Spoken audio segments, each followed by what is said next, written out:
Arthur is a tyrannical king who rules over the world with an iron fist. During his ascent to the throne, Arthur slaughtered his enemies, nuked cities, and committed countless atrocities, all in the name of power. But one day, he reflects on all the things he has done. He is overcome with a sense of guilt, and in the next moment, he dies of a heart attack. As he is slowly descending into the abyss, a voice calls out to him and says it will give him a second chance at life, so he had better not mess it up this time. A few moments later, Arthur opens his eyes and finds two people looking down at him. The man says his name is Reynold, and he is Arthur's father, while Alice overhears his mother. They don't really expect their newborn baby to understand what they are saying, but they are so excited to have him. Arthur slowly comes to the realization that these people really are his parents, and he was just born a minute ago. He's still finding it hard to believe that he's a baby again, but he can't deny that his parents are really good at taking care of him. Overall, he is pretty happy, but he still doesn't like the fact that he is stuck in a baby body. He's got an oversized head, he can't speak, and every couple of hours he shits his diaper involuntarily, so he has lost all control. But then he notices something that's even stranger than his current circumstance. He watches as Reynold channels energy into his fists and proceeds to smash a boulder to pieces. Arthur is amazed because this is a power that he knows nothing about despite all his years as the ruler of the world. This feat is apparently quite an impressive one. So Reynold is proud of himself and turns to his family so they can praise him, but he fails to pay attention to his surroundings, so a rock falls straight into his head. Alice was worried something like this might happen, so she then goes over to him and starts using magic to heal Reynold's injury, but she warns him to be more careful next time he wants to show off. Reynold may have just been trying to show off, but when he gets serious, those fists are no joke because he can easily one-shot a wild boar when he goes out hunting. And having him around makes things a lot easier for his party members. By the time the hunting trip is over, Reynold returns to his family and is ready for a welcome-back hug, but then he remembers that he is still covered in boar blood, so he's going to have to get cleaned up first. Arthur has learned two things from seeing this. One, this world is so dangerous that it is common for people to own weapons for their protection. And two, he's going to have to learn how to fight if he wants to live freely in this world. Now that Reynold is back, Alice says it's time to put Arthur down for a nap, and normally he'd be upset about being treated like a baby, but this is one part he actually enjoys. Back in his previous life, he rarely ever got the chance to sleep peacefully because people would always try to assassinate him when he least expected it. Of course, he could easily defeat any attackers that came after him, but it was incredibly stressful. Months pass, and Arthur's baby limbs are finally strong enough to allow him to move around on his own now. The first thing he does with his new mobility is go over to a mirror so he can take a long, hard look at himself. His parents think it's cute that Arthur is so mesmerized by his reflection, but he is just coming to terms with the fact that he really is a baby.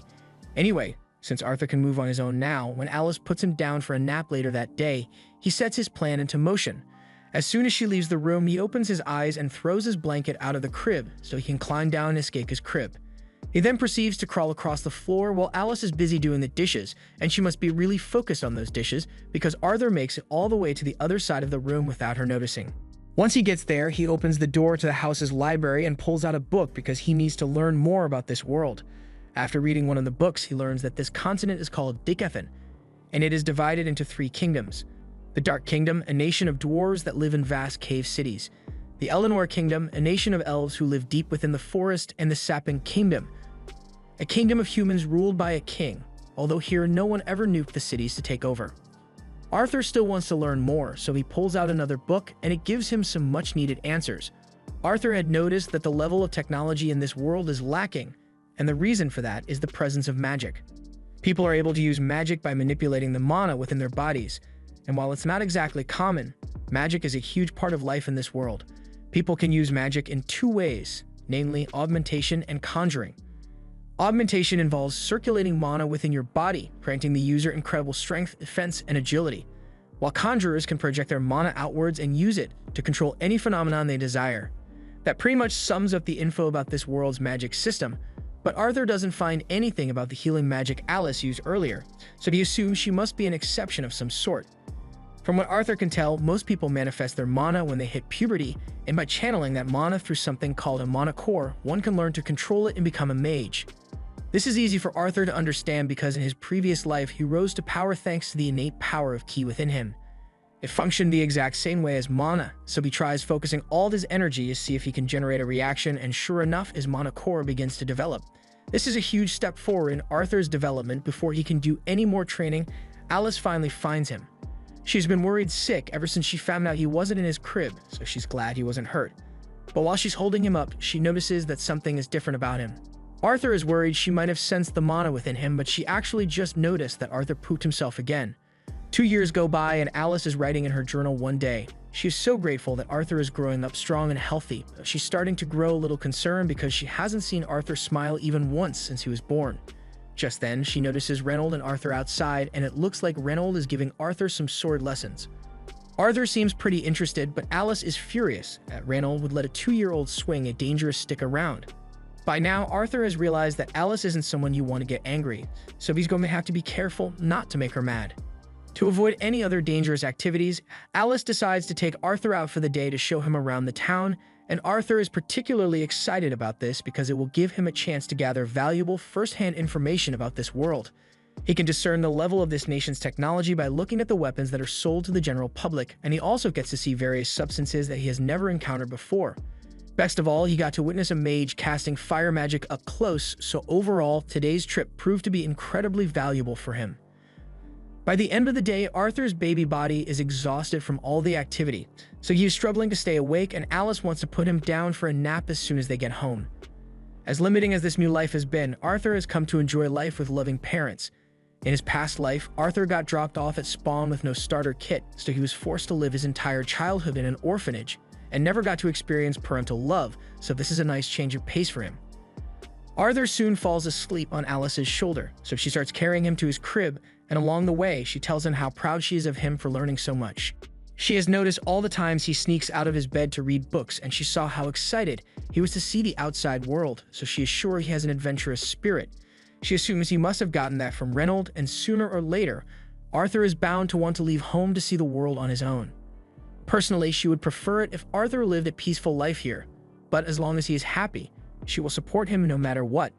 The next day, Arthur is standing by the window and watches as Reynold begins practicing in the front yard. He is interested in seeing the applications of magic up close and personal again, so he eagerly watches as Reynold begins circulating mana within his body. Eventually, rocks begin to fly up from the ground, and Reynold makes it seem like it's the greatest thing in the world, but in reality, it is pretty pitiful. This is the limit of Reynold's skill when it comes to conjuring, but that's because Reynold's specialty is augmentation, so his magic is much more efficient when he sticks to using it within his body. Seeing his father's power motivates Arthur to go do some training, but just when he's about to climb down from the table, Alice tells him it's time for his nap. Arthur still can't speak yet, so he starts whining as they pass the bookshelf, but Alice tells him he needs to take a nap, so there's no time for books right now. Normally, there would be nothing Arthur could do about this, but he recently learned a legendary technique: pouting. Arthur has mastered the art of weaponizing his cuteness as a baby, so even though Alice still wants to put him down for a nap, she eventually relents and just lets him read his book. Once Arthur is alone, he begins practicing with his mana core, and over the past 2 years, he has managed to get pretty good at it. By gathering various fragments of mana within his body, he was able to generate a mana core within himself, and although it was incredibly strenuous, it was well worth it. Now, with just a little more effort, he should be able to cast his first spell, but Arthur drastically underestimates the strength of his mana and accidentally blows up the house. Alice and Reynold were outside when the explosion happened, and it was so huge that Reynold's back gets burnt up really bad, but he and Alice are otherwise alright. However, they soon realize that Arthur was still in the house when it blew up, so they rush inside to check if he's still alive. There's no way a baby could have survived an explosion of that magnitude, but when Reynold reaches the library, he is shocked to find that not only is Arthur completely unharmed, he was also the source of the explosion. He's barely 3 years old, so it shouldn't have been possible for him to use magic until he was at least 12, yet Arthur is already practically a master of mana. He stands proudly and looks at his parents, but he forgets that the house is falling apart. So when 2 roof beams fall straight towards him, he is completely caught off guard. He tries running away, but his stubby baby legs fail him, so it looks like he's done for. Fortunately, both Alice and Reynold rush in to save him, and while Alice shields him with her body, Reynold uses his magic to block all the debris and save them both. Arthur is a bit shocked since this is the first time anyone has ever risked their life to save him, but Alice is so relieved that he is alright that she starts crying. Arthur still isn't used to having people care about him like this, so seeing her cry makes him cry as well. He never could have done something like this in his old life because he was expected to be a ruthless king. At one point, a man tried to assassinate Arthur, so after he was caught, the entire council assembled and prepared to sentence him for his crimes. And on top of that, they plan to ship the man's wife and son off to a camp that has never heard of the Geneva Convention, so they are doomed to be tortured and experimented on, because why not? The man begins to beg Arthur to spare his family because they don't deserve to suffer for what he did. And as an act of mercy, Arthur decided to kill him on the spot. That was basically an average Monday for him back then, but now he spends his Mondays training with his father. Reynold wants Arthur to try practicing with gauntlets, but Arthur already has a lifetime of sword experience, so he's not switching his main weapon. Since Arthur is so insistent on using a sword, Reynold decides to use one as well, and to make things a little more interesting, he's going to reinforce his sword with mana. However, to his utter shock, Arthur does the exact same thing and cuts through Reynold's sword with ease.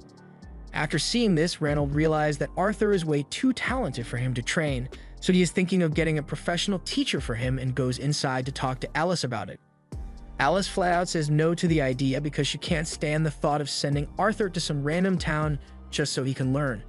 They had already talked about this, and Reynold was supposed to teach Arthur to fight while she would teach him about magic, but Reynold points out that Arthur managed to cut right through his sword during practice even though it was infused with mana, and the kid is still a toddler for God's sake. If he's doing stuff like this at such a young age, then who knows what he could be capable of in the future, so Reynold thinks it's important for him to have a proper teacher. Alice can't deny that Arthur is unnaturally talented, but she still hates the idea of leaving him alone at a school in the city, so she and Reynold start arguing over it for a few minutes because they can't come to an agreement. Arthur is getting sick of all the arguing, so he points out that they can just come with him to the city, that way he can still get a teacher, and his parents won't have to leave him alone. The two of them hadn't realized that was an option, but it solves all their problems, so they think it's a great idea. So they immediately start making preparations for the journey, and the next day, a carriage arrives to take them to the city. They will be traveling with some of their old friends, and Arthur recognizes them because they are the ones who helped Alice and Reynold rebuild the house after he blew it up. They are all in a party called Twin and Horns, and the leader, Adam, introduces himself to Arthur. Angela introduces herself as well while simultaneously introducing Arthur to her chest and nearly choking him out. And Alice is happily watching it happen. Luckily, before Arthur passes out, Durden gets him away from Angela and introduces himself as well. But he is a bit more gentle and just gives Arthur a high five. Arthur then notices a girl standing on top of the carriage, and you know she's trying to Aura farm because there's no reason to be standing on the carriage right now. She doesn't say anything, so the others tell Arthur that her name is Jasmine, and the final member of the team is Helen, the archer. Since the introductions are finally done, the group needs to get moving, so they all climb into the carts and head out. Along the way, Alice asks Arthur if he is excited about his first big trip, and Arthur says yes, but internally he is thinking about how primitive this world is. They still use horse-drawn carriages to travel here. While in Arthur's old world, he had an entire fleet of flying cars he could use at any time. After traveling for most of the day, the group decides to take a break for lunch, so they set up camp, but as soon as they stop, they are attacked by wolves. Although these wolves are pretty dumb because they didn't even try to surround the group, they just charged straight in and got bodies by the team of adventurers in an instant. Arthur finds the whole display interesting since this is the first time he has seen real combat in this world, and he intends to become strong enough to handle threats like that on his own soon. Since they got a lot of dead wolf meat now, the group decides to cook it for dinner tonight, but they got no spices, so it's just gonna be plain grilled meat. Just then, Alice notices that Reynolds' arm is slightly injured, so she offers to heal it for him, but before she does, Jasmine tells her to wait a moment. All the others gather around Alice to keep a lookout because healers like her are incredibly rare in this world, so if someone were to see her using healing magic, then she could end up being targeted for it. Once Alice is done healing Reynold, everyone goes back to what they were doing before, but Adam decides he wants to get a little exercise before he goes to bed, and there's no better way to do that than by fighting a 4-year-old. Seems like a jerk move, but Adam has heard about how strong Arthur is and he just wants to see for himself, so this is just a practice match. Adam tells Arthur to get ready, and he has already imbued his spear with mana, so Arthur does the same. As the match begins, Arthur channels some magic into his feet, so just as he is about to clash with Adam, he vanishes and reappears behind him. This would have been the perfect chance for Arthur to strike, but his stubby toddler feet slip on the ground, so he loses his footing and Adam gets a chance to recover. Arthur and Adam then begin clashing, but I'm pretty sure the animation budget must have had negative values.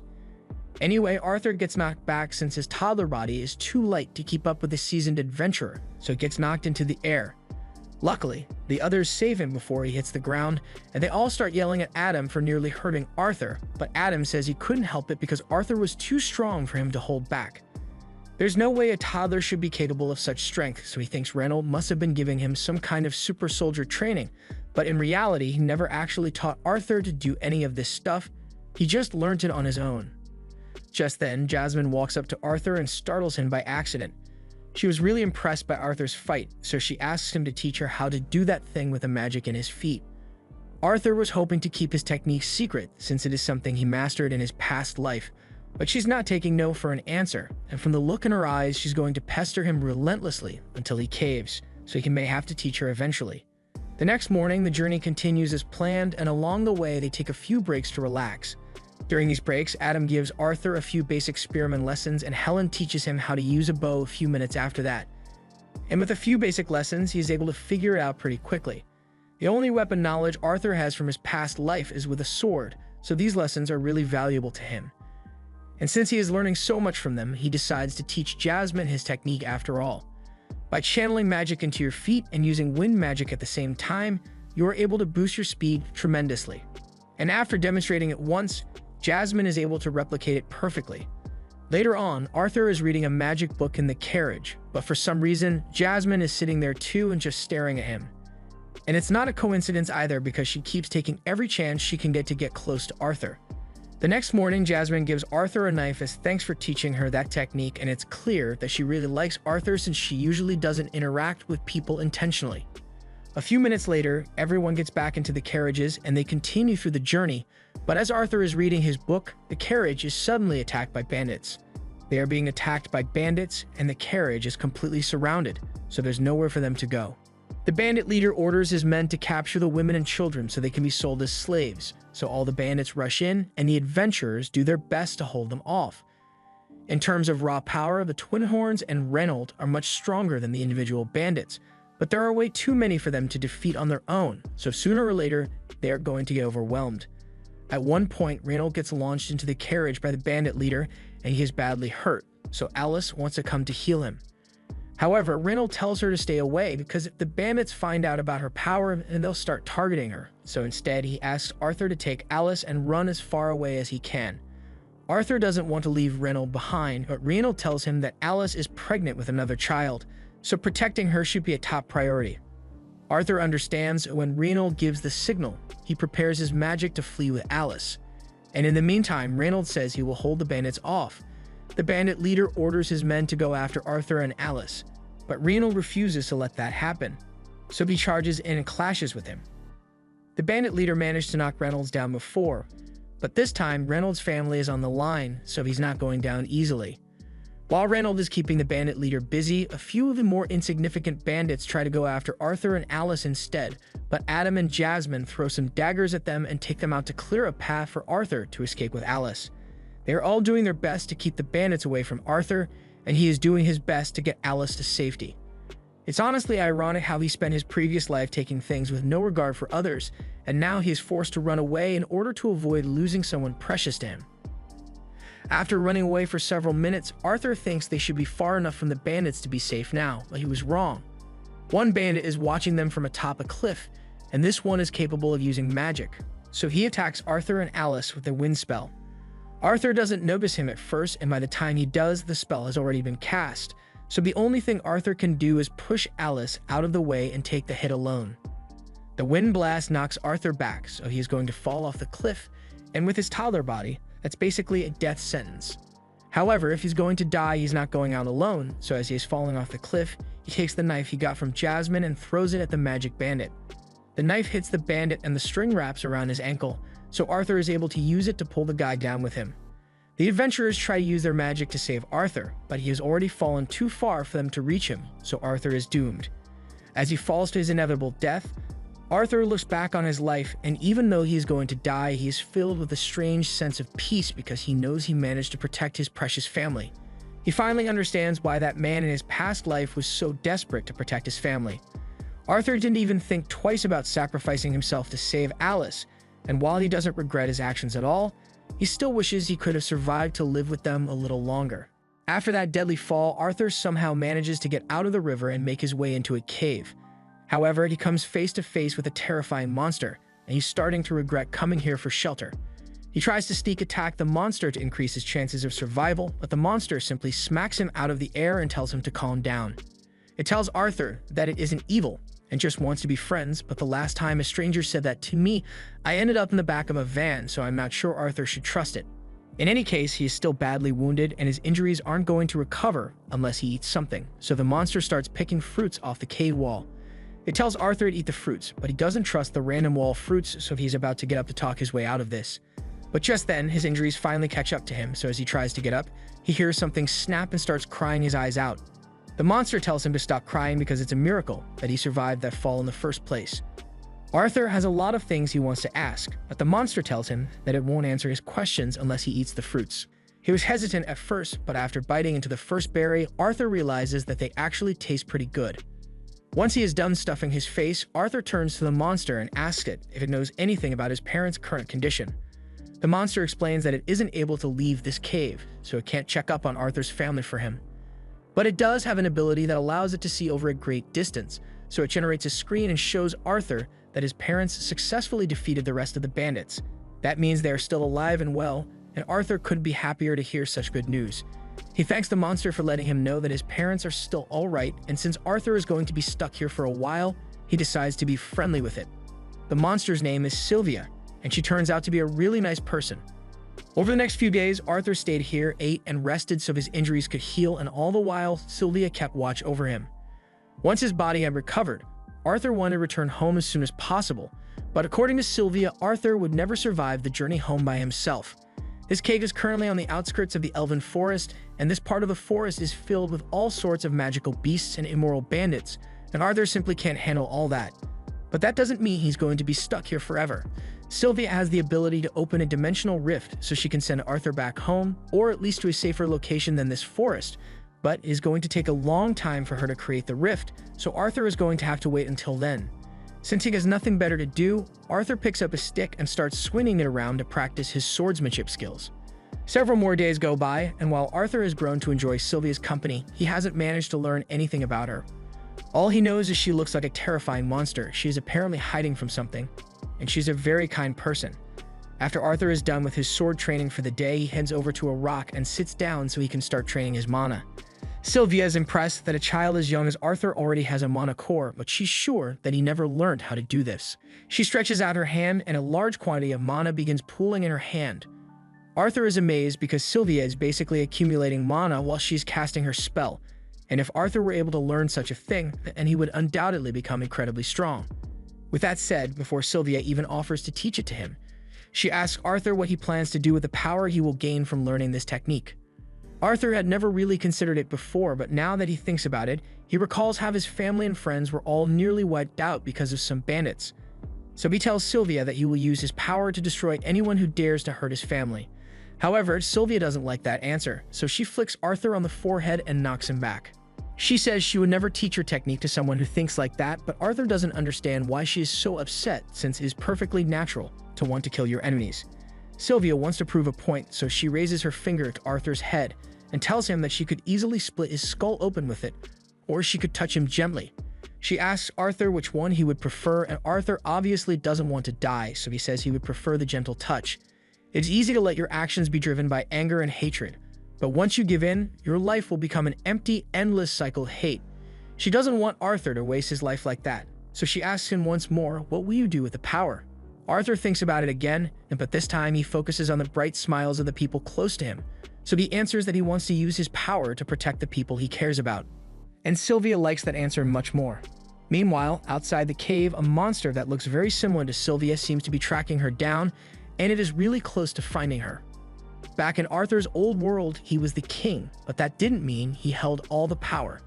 The people who were really in charge were the senators, so Arthur was basically just an agent of war to be called upon whenever the senators needed him to commit unspeakable acts of violence.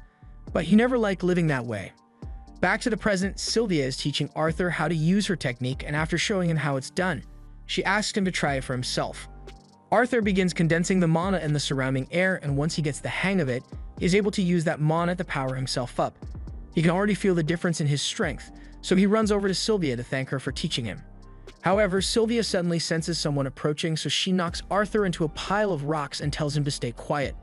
Arthur has no idea what's going on, so he takes a look out of the pile of rocks and sees another monster that looks just like Sylvia. Sylvia seems to know who he is, and she is surprised that he managed to find her here, but the second monster doesn't want to waste time, so he demands that Sylvia come with him. However, Sylvia says nah, so he immediately starts blasting. Arthur wants to go help Sylvia, but he hears her voice in his head, telling him not to worry about her. The other monster tries to convince Sylvia to just cooperate with him because otherwise he will have to kill her. But Sylvia would rather die than listen to him, so she starts charging up her mana and reveals her true form. It turns out that Sylvia is a dragon, and in this form she is able to use much more power than before. She fires a huge blast at the other monster, so he blocks it, but he tells her she's being foolish because with the current state of her body, she won't be able to survive using that much power. Sylvia is well aware that she will probably die from this, but she doesn't mind because she has lived a long and happy life. She manages to push the other monster into a wall, but he isn't out of the fight yet, so he gets back up and starts raining several blasts on Sylvia. She takes a lot of damage from those blasts, but right now she is more worried about Arthur than herself because this fight is getting dangerously close to the place she hit him. The other monster launches one more blast at her and she can't dodge it since it would hit Arthur, so she uses the full extent of her power to intercept the blast and stop time temporarily. While time is stopped, she tells Arthur to come out of his hiding place. Arthur does as she says since it seems safe, and you would like to ask questions about everything that's going on, especially the fact that she's a dragon, but there's no time for that. Her time-stop power won't last much longer, so she needs to get Arthur out of here as soon as possible. She opens the dimensional rift she had been preparing, but due to her injuries and the fact that she didn't have time to properly finish the spell, the portal is connected to the middle of nowhere instead of Arthur's home. She was trying to avoid sending him into the forest since it would be dangerous, but she has no choice now. In any case, she is confident that Arthur can survive on his own and make his way back home with the technique she taught him, so she's not worried about his safety anymore. She once again asks him what he intends to use his power for, and without hesitation, Arthur answers, saying he will only use it to protect his family, so Sylvia is satisfied that he won't use his power for selfish reasons. Before he leaves, there are a few things she wants to give him, so she forms an egg and a feather in front of Arthur. She asks him to wrap the egg in the feather and cherish it well, and as a final parting gift, she imprints her will onto Arthur's body in the form of a mark on his arms. Arthur is confused by the fact that he suddenly got 2 full-sleeve tattoos, but Sylvia doesn't have the strength to explain it. She tells him he will figure out how to use it one day, but sadly she won't be there to teach him anymore. She also apologizes to Arthur because the truth is that she could have teleported him back to his family when he first got here, but she was just having so much fun with him around that she didn't want it to end. And now she ended up putting him in danger because of her selfish decision. Arthur feels terrible because he knows he doesn't have the power to save Sylvia from dying here even though she taught him so much. He doesn't care if she's a dragon or a monster. To him, she's a precious member of his family. He tells her he thinks of her as a mother, but Sylvia reminds him that he already has a mom, so Arthur says she can be his grandma then. Sylvia wasn't expecting him to say that, but she really likes the sound of being called grandma, so she asks Arthur to say it one more time, and he happily does so. Sylvia is really sad that she won't get to see Arthur again, but they are running out of time, so she nudges him forward so he can go through the portal. Arthur understands, so he takes the gifts she gave him and walks through, but at the last second, he changes his mind and starts begging Sylvia to come with him, but she can't do that, so she closes the portal and sends Arthur away. Time then resumes and Sylvia is hit with the blast from the other monster and the damage looks fatal.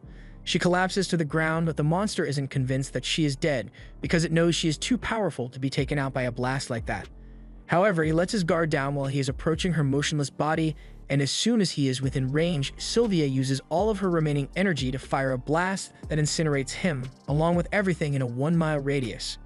As Arthur is being teleported, he hears one final message from Sylvia. She asks him if he remembers what she said earlier about the right way to use your power, and Arthur remembers, but he is still really sad about what happened. Sylvia tells him that the world is a sad place, so things like this will happen from time to time, but that's why Arthur needs to change it for the better.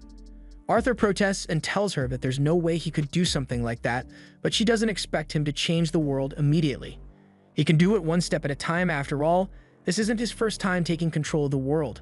Sylvia is aware of Arthur's past life as a king, and while she doesn't agree with how he ruled back then, she is sure that as long as Arthur doesn't let himself be consumed by hatred, he will become a great king who makes the world a better place. A little while later, Arthur wakes up on the floor and he swears that he will fulfill Sylvia's request, but before that, he needs to find his way out of this forest. After being teleported into the elven forest, Arthur begins his journey to return home. But while he is walking, he suddenly hears a blood-curdling scream from across the woods.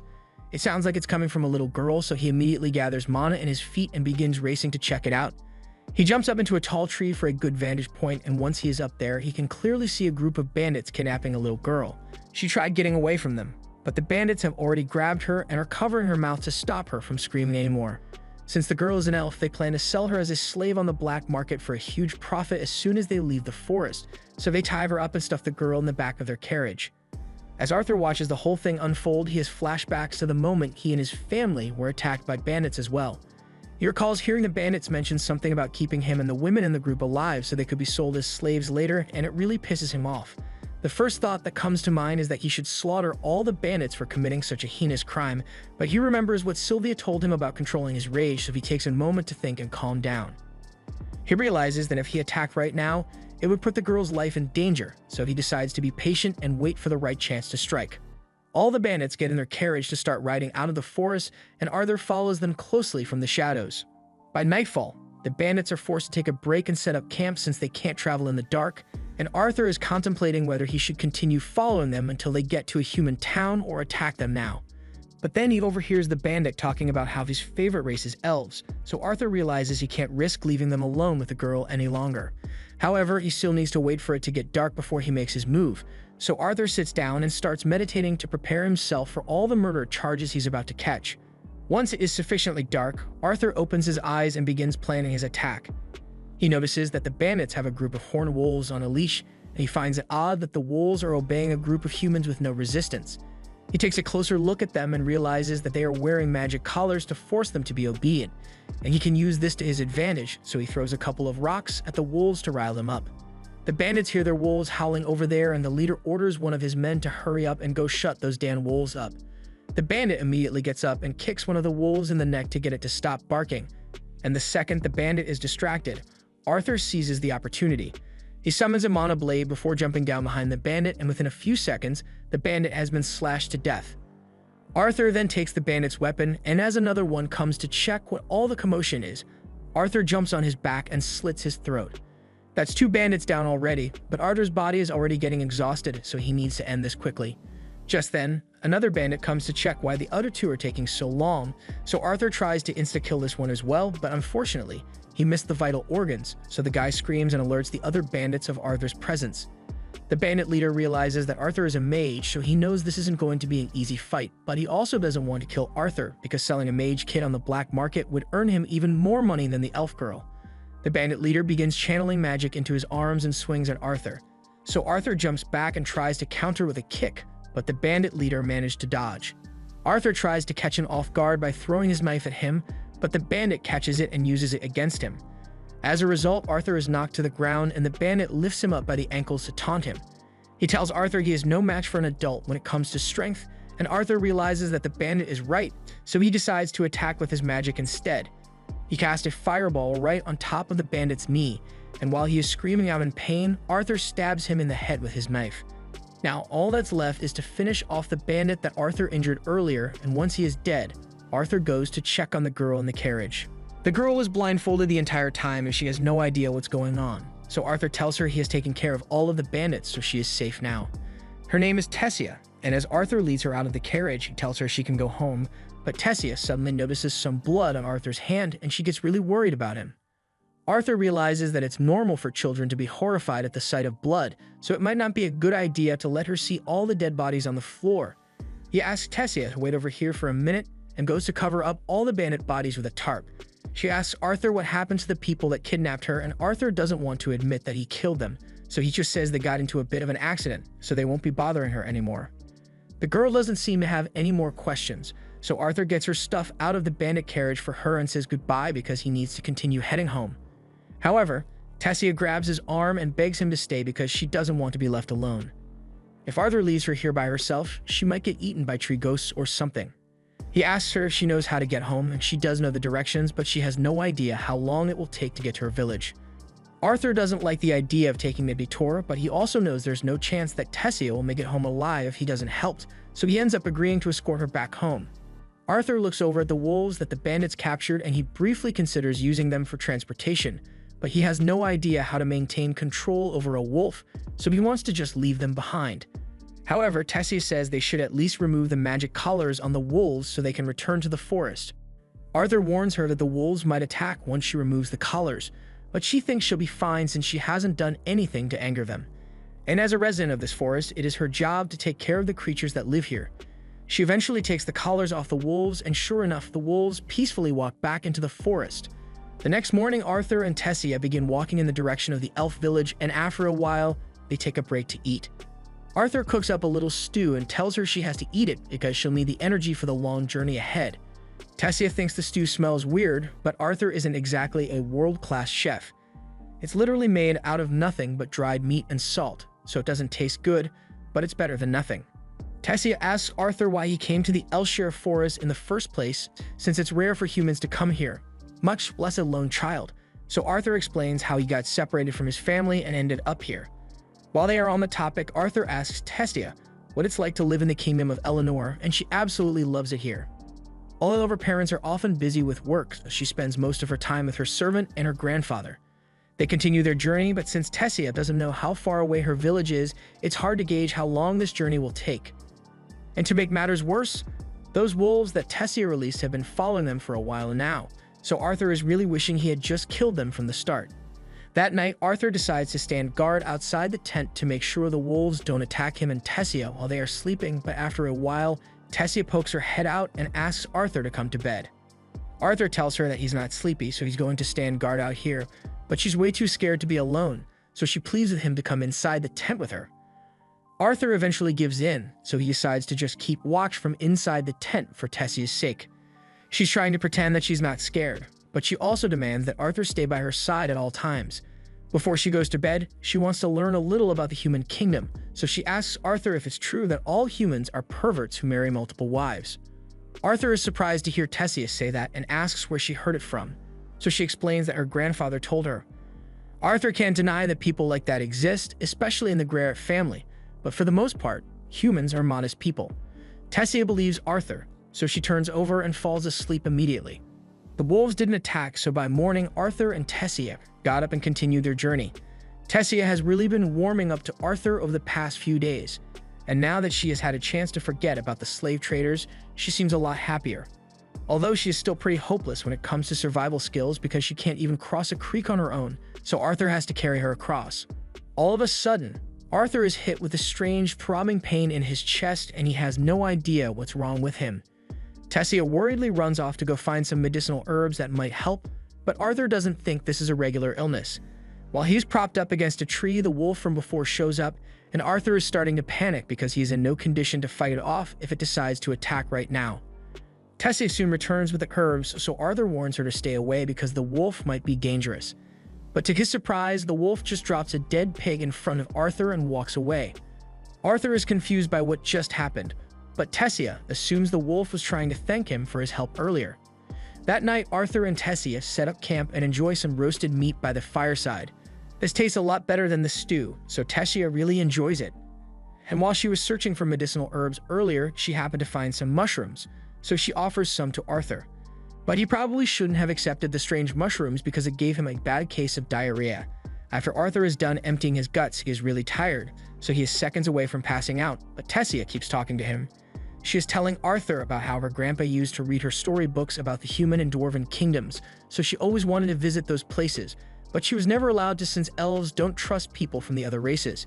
Just then, Tessia realizes that Arthur hasn't been listening to a single word she said, but she knows he's just sleepy, so she covers him with a blanket and wishes him a good night. The next morning, the two continue their journey, but the pain in Arthur's chest is getting worse. Tessia apologizes for not being able to help, but Arthur tells her it's not a big deal. Changing topics, Tessia asks Arthur if it's alright for her to call him Artie since she thinks of him as a friend. After all, they spent so much time together, and the two of them have gotten really close. Arthur says he doesn't mind being friends with her, and Tessia is surprised that he didn't react much. Arthur then jokingly swears to cherish every moment that the great Lady Tessia thinks of him as a friend, but that makes her upset, so she tells Arthur to stop acting so childish. Arthur thinks it's funny that she would say that when she was the one begging him to stay by her side at all times because she was scared, but Tessia says that's an entirely different thing.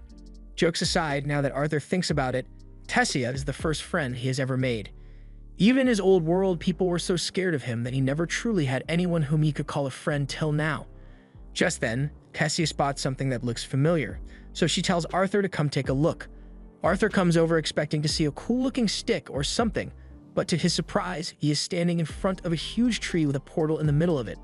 Tessia tells Arthur that this is the entrance to Elf Village, so she extends her hand and tells him to come with her.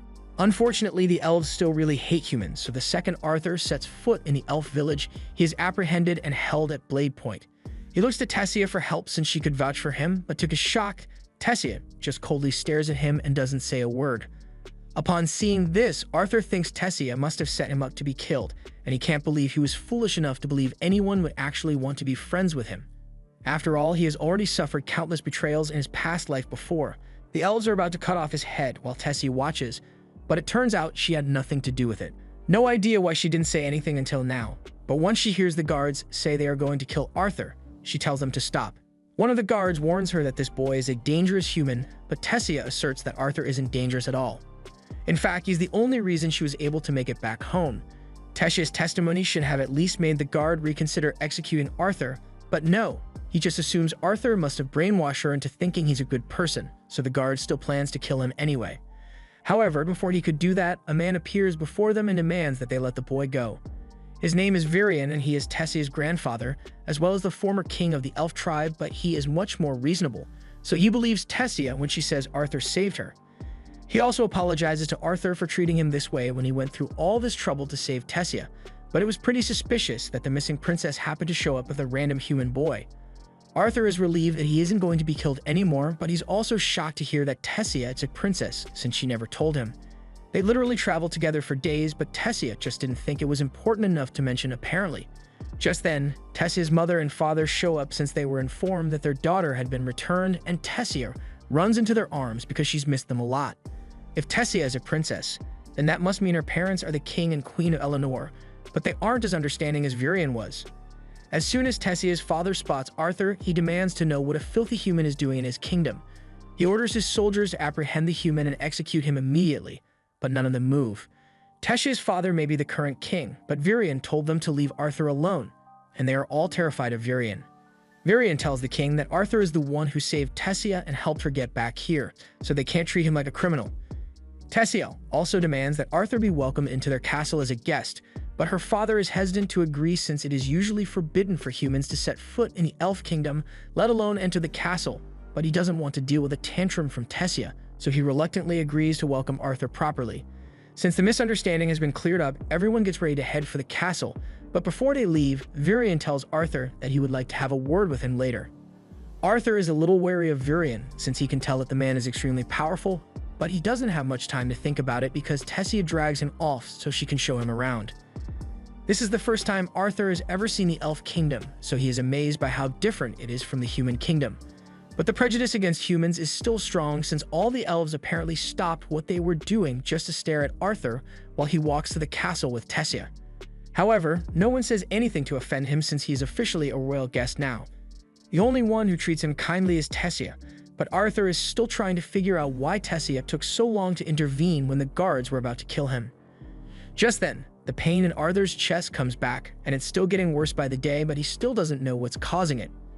After they arrive at the castle, Tessia is greeted by all her servants, and she instructs them to treat Arthur with care and respect regardless of the fact that he's a human. And now that that's done, she asks Arthur if he wants to go play with her, but before that, Arthur says he needs to go talk to her parents because they probably want to hear the details of what happened to Tessia and how they got back. They all head into the meeting room, including Tessia, because she doesn't want to be left out, and since they are going to be having a chat, Tessia suggests they should get some snacks. This has practically turned into a tea party, but they still have things to discuss, so Tessia's father decides to formally introduce himself. His name is Alduin, and as Arthur knows, he is the king of Eleanor. His wife's name is Muriel, and his father is Varian. Arthur introduces himself as a humble commoner from the kingdom hat of Sepin.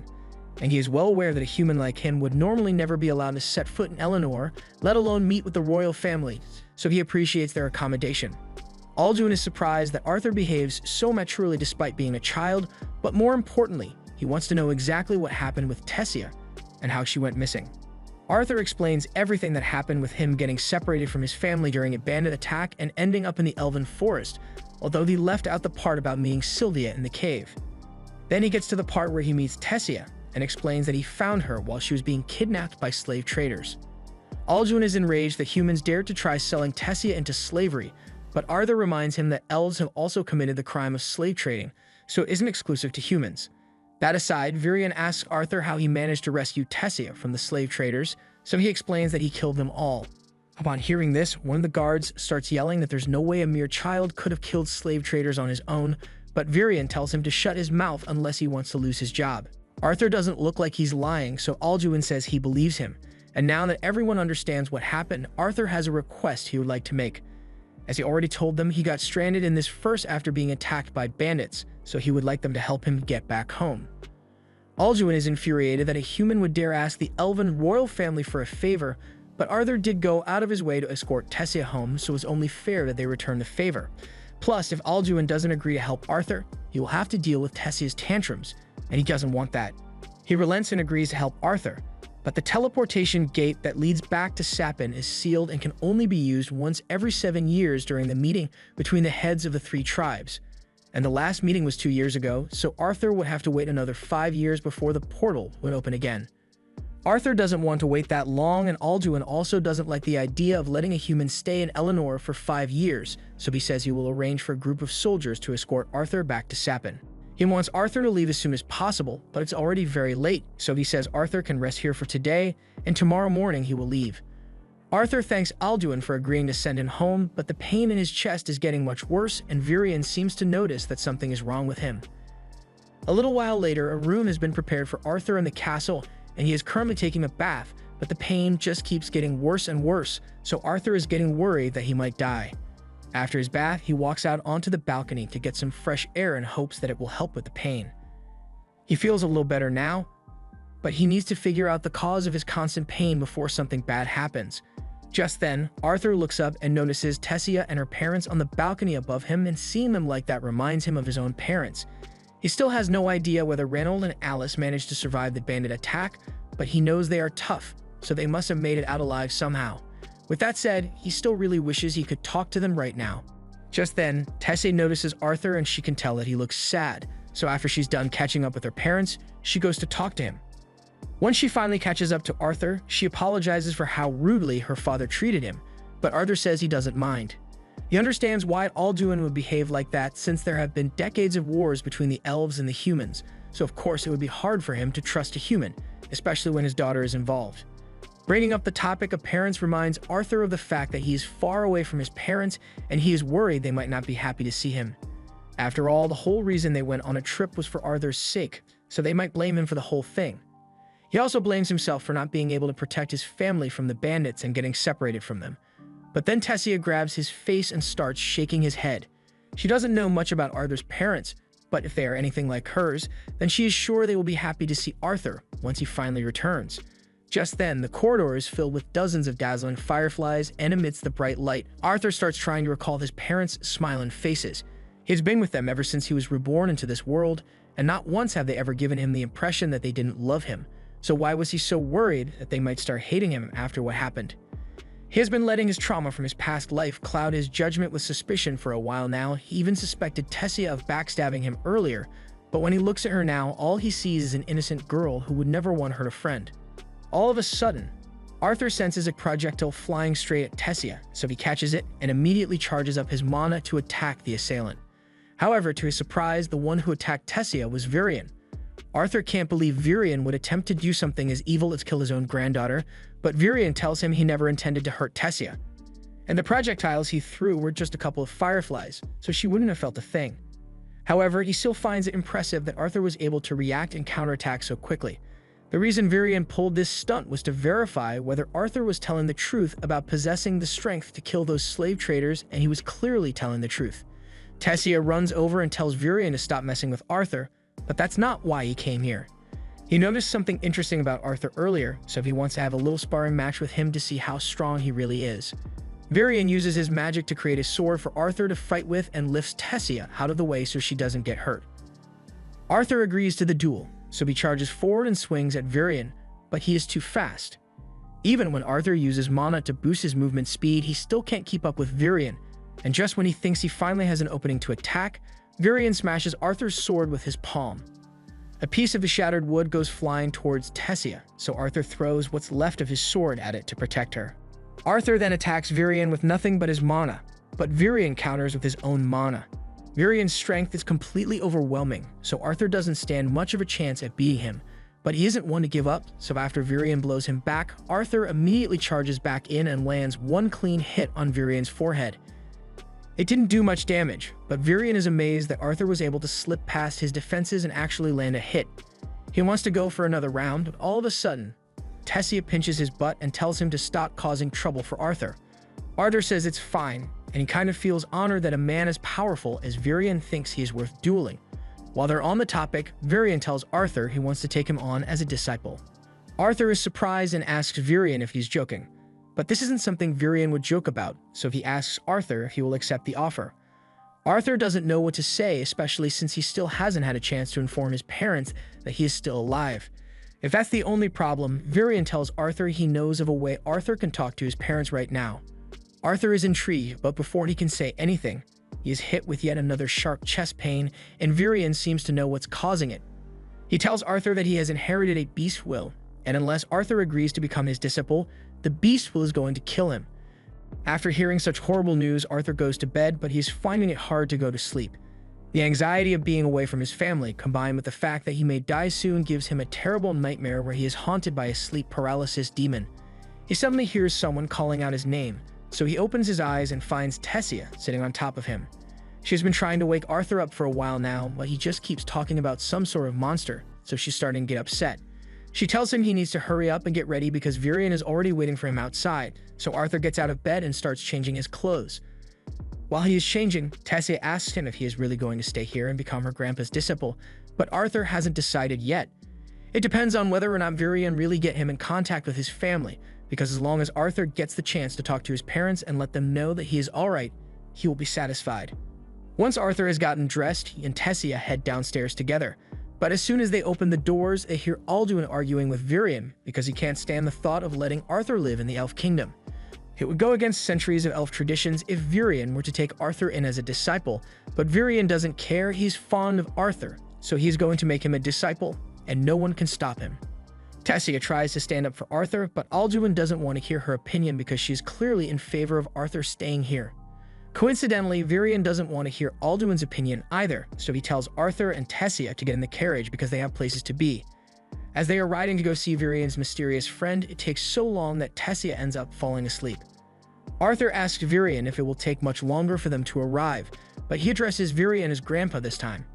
Varian is amused by how quickly Arthur dropped the formalities, but if things work out and Arthur ends up living here under Varian's tutelage, then he would practically be a part of the family. Varian doesn't mind Arthur's casual tone, and if anything, he's glad that Tessia finally has a friend to play with. As an only child, she is the sole successor to the throne, and as such, most of the other kids avoid her. And the few who did approach her all ended up betraying her trust one way or another, so Tessia has a hard time opening up to new people now. However, when she's with Arthur, she always looks like she's having so much fun, so Varian is very thankful. Arthur also has severe trust issues, but when he looks at Varian, all he sees is a sincere, loving grandpa, so he feels like he can trust him. The carriage eventually arrives at their destination. Arthur wakes Tessia up and they all step out. Arthur is really curious to see who this mysterious person is because they must be really important if a man as powerful as Varian is willing to come all the way out here to see them. Varian then angrily stomps on the door and yells for Reincarnated to come out already, and when he puts his ear next to the door to hear if anyone is coming, he gets smacked in the face by the door. After regaining his composure, Varian introduces Reincarnated as a special mage, and with her skill set, he is sure she can help Arthur get in contact with his family. She invites everyone in so they can get started, but once they are inside, all Arthur sees is a regular house with a bucket of water on the table, so he is starting to wonder how she's going to help him. Reincarnated explains that she is a special type of mage called a seer, and as a seer, she is able to look into the past and future of people. She momentarily uses her powers on Arthur, and she can immediately tell that he is an interesting person because there are some parts of his past that she couldn't see. Although it's not like she would understand much anyway, since she only sees fragments of the past when she uses her power. With that said, Arthur didn't come here for her to look into his past or future. He came here because he wants to let his family know that he is alright. Rhenia pushes the bucket of water in front of Arthur and tells him to think of his parents in great detail to achieve the best result. She then begins using her powers, and in a matter of seconds, Arthur begins having visions of his parents. Alice has just finished preparing a pot of stew for dinner, which the two of them definitely can't finish, and Reno loves this stew, but neither of them can really enjoy it without Arthur with them. For all they know, he could have died after falling off that cliff, and Reno blamed himself so much that he nearly became an alcoholic, but he still needed to take care of his pregnant wife, so they were forced to head to the city instead of searching for Arthur. There, Reynold got a job, and in a matter of weeks, he somehow earned enough money to afford a house in the city, but no amount of success could ever make them feel better now that Arthur is gone.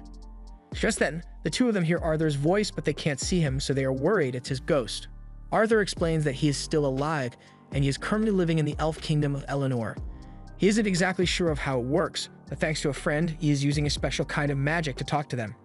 He wants to come home, but he can't do that right now because there's something wrong with his body, and he won't be able to survive unless he fixes it, but he swears that he will return to them as soon as he has recovered, although he isn't sure how long that will take. He also doesn't want them to blame themselves for what happened because it was his choice to make, and if he had to do it again to ensure his family's safety, he wouldn't hesitate. Reynold and Alice are unbelievably happy to hear that Arthur is still alive, but having to say goodbye to them again brings tears to Arthur's eyes. Still, he is glad that he got to talk to them again, and he has decided that he will never make them worry like that ever again. But to do that, he will need to become stronger, so he asks Virian to make him his disciple. Now, they just need to convince Alduin to agree to let Arthur live in the castle. Alduin is still against the idea because of his deep hatred for the humans, but Tessia reminds him that Arthur saved her, so if he kicks him out, then he'd be seen as an ungrateful savage. Alduin still tries to argue that it would cause a huge incident if Arthur's presence were to cause any problems within the Elf Kingdom, but Virian already thought of that. He tells Alduin to announce that Arthur is his new disciple, and with Virian's power, no one would dare to complain or protest against Arthur being here. With that, Arthur has officially been given permission to live in the royal palace, and after the meeting is over, Alduin walks up to him to apologize for his rude behavior earlier. He may not like humans in general, but Arthur seems like a good kid. Plus, since Arthur saved Tessia, as a father, it is his duty to repay him, so he tells Arthur he can think of himself as part of the family now. Arthur is surprised that Alduin and Mariel changed their stance so suddenly, but then again, Virian and Tessia were advocating on his behalf a lot, so it makes sense that Alduin changed his mind. Arthur thanks Alduin and says it's an honor to be welcomed into the royal castle, but Tessia interrupts and says this isn't good enough. If they are really going to welcome Arthur, then she wants Arthur to be allowed to play outside with her, and considering the fact that Alduin has already accepted Arthur, he has no objections to him and Tessia playing together. Now that they have permission, Tessia excitedly drags Arthur out into town to show him around, and he is once again amazed by the elven culture. Tessia knows this part of town well, so she tells Arthur that there's a shop that sells a lot of snacks down the road, but it's really popular, so if they don't hurry, then all the snacks will sell out. She pulls his arm to get him to go faster, and Arthur is happily following her, but then he accidentally bumps into a kid along the way. It was an honest mistake, but the kid starts insulting Arthur and yelling at him for getting his filthy human germs all over him. At this point, Arthur is wondering how this kid has the balls to be so rude when he is within punch range, but Tessia tells him to just ignore him because it's not worth causing trouble over something as minor as this. Normally, Arthur would have taken the high road and walked away from Ferrith, but then Ferrith starts telling Tessia that she shouldn't hang out with trash like Arthur, and that she should be spending time with him instead. Ferrith is a member of the elf nobility, and he seems to think highly of himself, so Arthur decides to mess with him a little. He pretends that he's excited to meet Ferrith, but he intentionally mispronounces his name as Phoebich. Ferrith gets mad that Arthur mispronounced his name, so Arthur apologizes and acts like it was a mistake. He says he will be sure to pay proper respect to Ferrith the next time they meet and turns around so he can leave with Tessia, but Ferrith stops him. He may be insufferable, but he's not stupid, so he figured out that Arthur was intentionally mocking him and he refuses to let such disrespect go unpunished. He challenges Arthur to a duel with the honor of his family name on the line, and Arthur can't believe he was really dumb enough to request a duel. Tessia steps in and tells Ferrith that even if he is ignoble, this is going too far. Ferrith says it is perfectly natural to challenge someone to a duel if they dishonor your name, but Tessia reminds Ferrith that Arthur is the disciple of Virion, and it would be incredibly stupid to challenge the disciple of the strongest man in the kingdom to a fight, but Ferrith is confident that he couldn't possibly lose to a human. He tells Arthur that if he doesn't accept this duel, then he would be bringing dishonor to Virion's name, but Arthur is still trying to wrap his head around this whole thing. In his old world, a duel was always a battle to the death, so it makes no sense for a kid to carelessly challenge him to a duel here. But judging by the mildly entertained looks on the adults nearby, it seems that duels aren't death battles here, so Arthur has no reason to refuse. Tessia asks Arthur if he's sure he wants to do this, and he says he is fine with it. So the duel becomes official, and the two get ready to fight. As the duel begins, Ferrith confidently rushes towards Arthur with a stick in hand, but everyone thinks they have a plan until they get punched in the face, and Ferrith clearly wasn't ready for that. Ferrith is out cold, so his friends rush over to check on him, but Tessia already knew things would end up like this. Anyway, since the duel is over, she grabs Arthur's hand and starts leading him away because she still has a lot of things she wants to do with him. The two spend the entire day together and visit all kinds of shops and stores, and after they've had their fun, they take a break on a balcony to talk. Tessia asks Arthur when his training with Virion is supposed to begin, and Arthur says he's going to start training first thing in the morning, but he clearly has something on his mind. Arthur thinks back to a conversation he had with Virion, and Virion clearly told him that his training is going to feel like hell.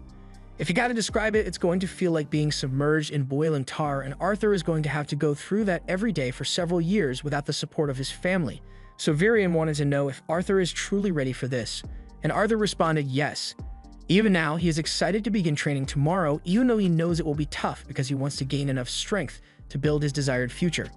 Tessia tells Arthur she will work hard too so she doesn't fall behind, but right now, she still wants to enjoy their playdate, so she suggests that they should go get some more food. A few years have passed and both Arthur and Tessia have been training under Virion's instruction. They bonded a lot in this time, but Tessia is also very competitive, so they've both been going at it really hard today. After training for a while, Tessia has completely tired herself out, so while she's resting, Virion decides to give Liam a lesson on magic. Once a person has stabilized their mana, they can become able to use elemental magic in the form of water, fire, wind, or earth. However, the elements that can be learnt are heavily dependent on race in this world. For example, elves are naturally gifted at wielding wind magic and have high aptitudes for water and earth elements. Fire is generally incompatible with them. In contrast, dwarves are extremely talented when it comes to fire and earth elemental magic, while lacking skills in wind and water magic. However, humans have the ability to use all four elements, although the affinity a person may have with an individual element varies wildly depending on one's training. Tessia raises her hand and asks Virion why he hasn't told Arthur to do any training with his mana core if it's so important, and Virion answers that Arthur is simply too weak to handle it right now. His body contains a beast will, and while it can grant great power, it also destabilizes the connection between Arthur's flesh and his mana core. That is what's causing the pain in his chest, so he needs to reassimilate his mana core before he can train with mana again. Tessia jokes that this means she is stronger than Arthur right now, but he yells that of course she would be stronger when all her attacks are infused with mana. Among the elves, a person is said to be talented if they awaken their mana by the age of 10, but Tessia was able to use magic by the time she was 9, so she's been training alongside Arthur ever since. Anyway, since Arthur's training has been progressing well, Virion tells him it's time to awaken his beast will, and if the procedure succeeds, then the pain in Arthur's chest should stop altogether. Doing this will make Arthur an official beast tamer, so he tells Virion he is grateful for the help and asks him to start right away. Arthur sits down and Virion begins awakening his beast will, but Tessia is worried because she doesn't know if Arthur is going to be okay or not. Virion admits that Arthur will feel a bit of discomfort, but it shouldn't be that bad. However, once Virion begins awakening the beast will, Arthur screams out in pain, and so much energy erupts from his body that he blasts Virion and Tessia away. The awakening was technically successful, but all the strain it put on Arthur's body made him pass out immediately, leaving Virion and Tessia worried. They take Arthur back to the castle and put him in bed so he can recover a little. And once Arthur finally regains consciousness, he finds Virion waiting by the side of the bed. Virion asks him if he's alright, and Arthur says he feels okay. So Virion asks him if there's anything special about the beast will he received, because a reaction like the one Arthur had rarely ever happens. Arthur had intended to keep his encounter with Sylvia a secret, but there's no point in hiding it now, so he tells Virion that the beast will was given to him by a dragon. Virion is shocked to hear this, and honestly, he finds it hard to believe, but he can't deny that the power of Arthur's beast will is similar to that of a dragon. He turns to Arthur and tells him that he can't tell anyone about his dragon will because if word got out about this, he would attract a lot of unwanted attention. With that said, he tells Arthur that he is scheduled to return home in the next 4 months, so he is going to have to be careful once he leaves. Arthur is shocked because he thought he had 2 more years until the next inter-race meeting, but apparently, a cultural exchange event was organized recently, so in 4 months, the portals to Exara's city will be opened. Arthur asks Virion if Tessia knows about this because she'd be devastated to find out that he's leaving so soon, but Virion tells him that the king and queen are talking to her about it right now. Later that night, Arthur is lying in bed with the egg Sylvia gave him and trying to come to terms with the fact that he will have to leave Tessia in 4 months. Just then, he notices that the egg is starting to crack, and a few moments later, a little baby dragon pops out. Arthur was worried at first, but the baby dragon is cute and it seems harmless, so he picks it up, but then the dragon bites into his arm. Arthur reels back in pain and drops the dragon, but when he looks at the spot where he got bitten, instead of regular bite marks, he sees a crest form. This crest acts as a link between Arthur and the baby dragon, so he can now sense what the dragon is thinking, even if he doesn't really understand it. Since he is going to be taking care of the dragon, he decides to name it Sylvie, after its mother Sylvia. He then goes back to sleep, but a few hours later, Tessia walks into Arthur's room because she wants to talk about him leaving in 4 months. But when she lifts the covers to wake Arthur up, spots Sylvie in the bed with him, and she immediately forgets all about why she came here. Arthur is startled awake, and at first he thought something bad had happened. But then he realizes that Tessia is just fawning over Sylvie, so he was back to bed. Later that day, Arthur and Tessia walk over to the training grounds for their lesson with Virion, and Tessia is trying her hardest to get Sylvie to like her. But after nearly hugging her to death earlier today, Sylvie is staying away from Tessia. They soon find Virion, and as soon as he sees Sylvie on Arthur's head, he freaks out because he never imagined he would get to see a dragon in real life. While Tessia continues messing with Sylvie, Arthur explains that Sylvie hatched in response to the beastful awakening that Arthur went through yesterday. He wonders if keeping Sylvie with him might cause problems because it would be bad if people realize she is a dragon, but Virion tells Arthur he doesn't have to worry about that. Dragons are practically a myth now, so no one would ever suspect that Arthur's pet is actually a dragon. All he needs to do is claim that Sylvie is some sort of exotic beast that just happens to look like a dragon. That aside, it's time for them to begin today's training. So Virion tells Arthur that now that he has awakened his beast will, he will have to train both his beast core and monocore simultaneously. And the best way to do that is with real-life experience, so Virion begins transforming. Once the transformation is complete, Virion tells Arthur that his training starts now, so Arthur tries to brace for an attack. But Virion simply takes 1 step forward and vanishes. Arthur tries defending himself, but he has no idea how to track Virion's movements, so he doesn't know where he will be attacked. He knows Virion is still here, but no matter how hard he tries, he can't find any traces of him. It is truly an amazing ability, but Arthur doesn't want to get his ass beaten as part of a demonstration, so he immediately raises his hands and gives up. As soon as he does this, Virion appears behind him and Arthur complains because fighting him is way too difficult. Virion could have landed a 30-move combo on Arthur at any point there, and Arthur still wouldn't have known where he was because Virion's beast will is that of a shadow panther. It allows him to manipulate the wind with such great control that he can control and cancel out the sound that he makes. His transformation is pretty impressive, but it's not a perfect ability because it drains a ton of Virion's mana. Anyway, Virion never really intended to fight Arthur in that form to begin with, he just wanted to show off a little, and now that he has demonstrated how powerful a beast will can be, he summons a sword so Arthur can begin his real training. A few days go by and Arthur has been making great progress with his beast will mastery. The pain in his chest has stopped bothering him, and his body has been trained so much that he can now keep up with Virion's shadow form. But beyond that, Arthur got to spend the rest of his time playing with Tessia like a regular child. Later on, while Arthur and Tessia are on another date, Arthur bumps into Firith in the street. However, he doesn't recognize him at all, and Firith feels insulted, so he demands another duel with Arthur. Of course, that goes about as well as you would expect, so Firith ends up on the floor and his friends stand over him wondering how he managed to lose in half a second. Arthur still has no idea who Firith is, so Tessia reminds him that he's the kid who challenged Arthur to a duel a few years ago, and Arthur remembers having a lot of fun that day, so he extends his hand to help Firith up as a friend, and Firith accepts because he doesn't want to fight Arthur anymore. Arthur asks Firith if he and his friends are going to be joining the cultural exchange event in a few months, and Firith proudly confirms it, claiming that he was chosen because of his exceptional abilities. However, in reality, all the children from noble families were asked to go. If that's the case, Arthur asks if that means Tessia will be going as well, but apparently not. Ferret says the reason is because the royal family can't risk their helpless princess getting kidnapped again, which is a fair point, but Tessia really didn't appreciate being called helpless, so she punches Ferret in the face and sends him flying unintentionally. Ferret is knocked out cold from that punch, and this isn't a good look for Tessia, so Arthur grabs her and runs off before a large crowd forms. Once they are a safe distance away, Arthur yells at Tessia because a princess can't go around punching her subjects for no reason. Although it's not like Arthur has much of a right to complain about violence with how he lived his past life. Tessia doesn't understand what the big deal is because she's fairly certain that Ferret is still alive, but Arthur is yelling at her just like her father, so she calls him an old man and runs off crying. Later that night, Tessia is still crying in her room, so to cheer her up, Arthur sneaks up to her window and invites her to come with him to look at the forest. Tessia agrees to go with him, but as they are walking through the forest, she asks him if this is really alright. Arthur tells her there's nothing to worry about because if they somehow run into kidnappers out here, they are strong enough to escape without much trouble. Besides, it's worth the risk for the view of the night sky. Arthur asks Tessia if she's starting to get sleepy and she's clearly on the verge of going to dreamland, but she insists that she is fine. Arthur tells her she can sleep if she wants to, but this might be the last time Tessia gets to spend quality time like this with Arthur, so she says she's going to stay awake. However, she's so sleepy that she's starting to hallucinate monsters in the trees, and Arthur finds it funny that she's still scared of ghosts at her age. Tessia tells him she's not scared of ghosts, and she insists that her body is only shaking because she's cold, so she dumps more wood into the fire. She then asks Arthur to tell her a bit about the human kingdom to help her stay awake, but Arthur doesn't know much about it because he has never actually been there.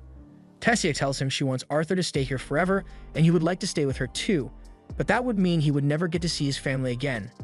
He wants to keep talking, but Tessia has already fallen asleep, so he decides to call it a night. The day for Arthur's departure finally comes, but before he leaves, Varian has a gift to give him. This is a special compass that will help Arthur find his way back to the Elf Kingdom if he ever wants to return. Arthur thanks him for the gift, but then he notices that Tessia isn't here, so he asks if anyone has seen her, but she apparently couldn't bring herself to watch Arthur leave. The portal is eventually open, and Arthur is about to step through, but then he hears Tessia call his name. She is running down the street to get to him, but she falls down halfway, so Arthur runs to check on her. He extends a hand to help her up, and Tessia begins rambling, telling Arthur that he had better take care of himself when he's gone or she'll never forgive him. Arthur knows she is really worried about him, so he pulls her up and gives her one final hug, telling Tessia that he's going to miss her a lot. After arriving in the city of Cyrus, Arthur reunites with his parents, and he finds out he has a little sister now. Her name is Eleanor, and Alice and Reynold have been telling her stories about Arthur for years now, so she's excited to meet him. They all head inside, and Alice immediately begins asking Arthur if he is alright. The last time he spoke to them, Arthur mentioned something about being sick, so she wants to know if Arthur managed to get better.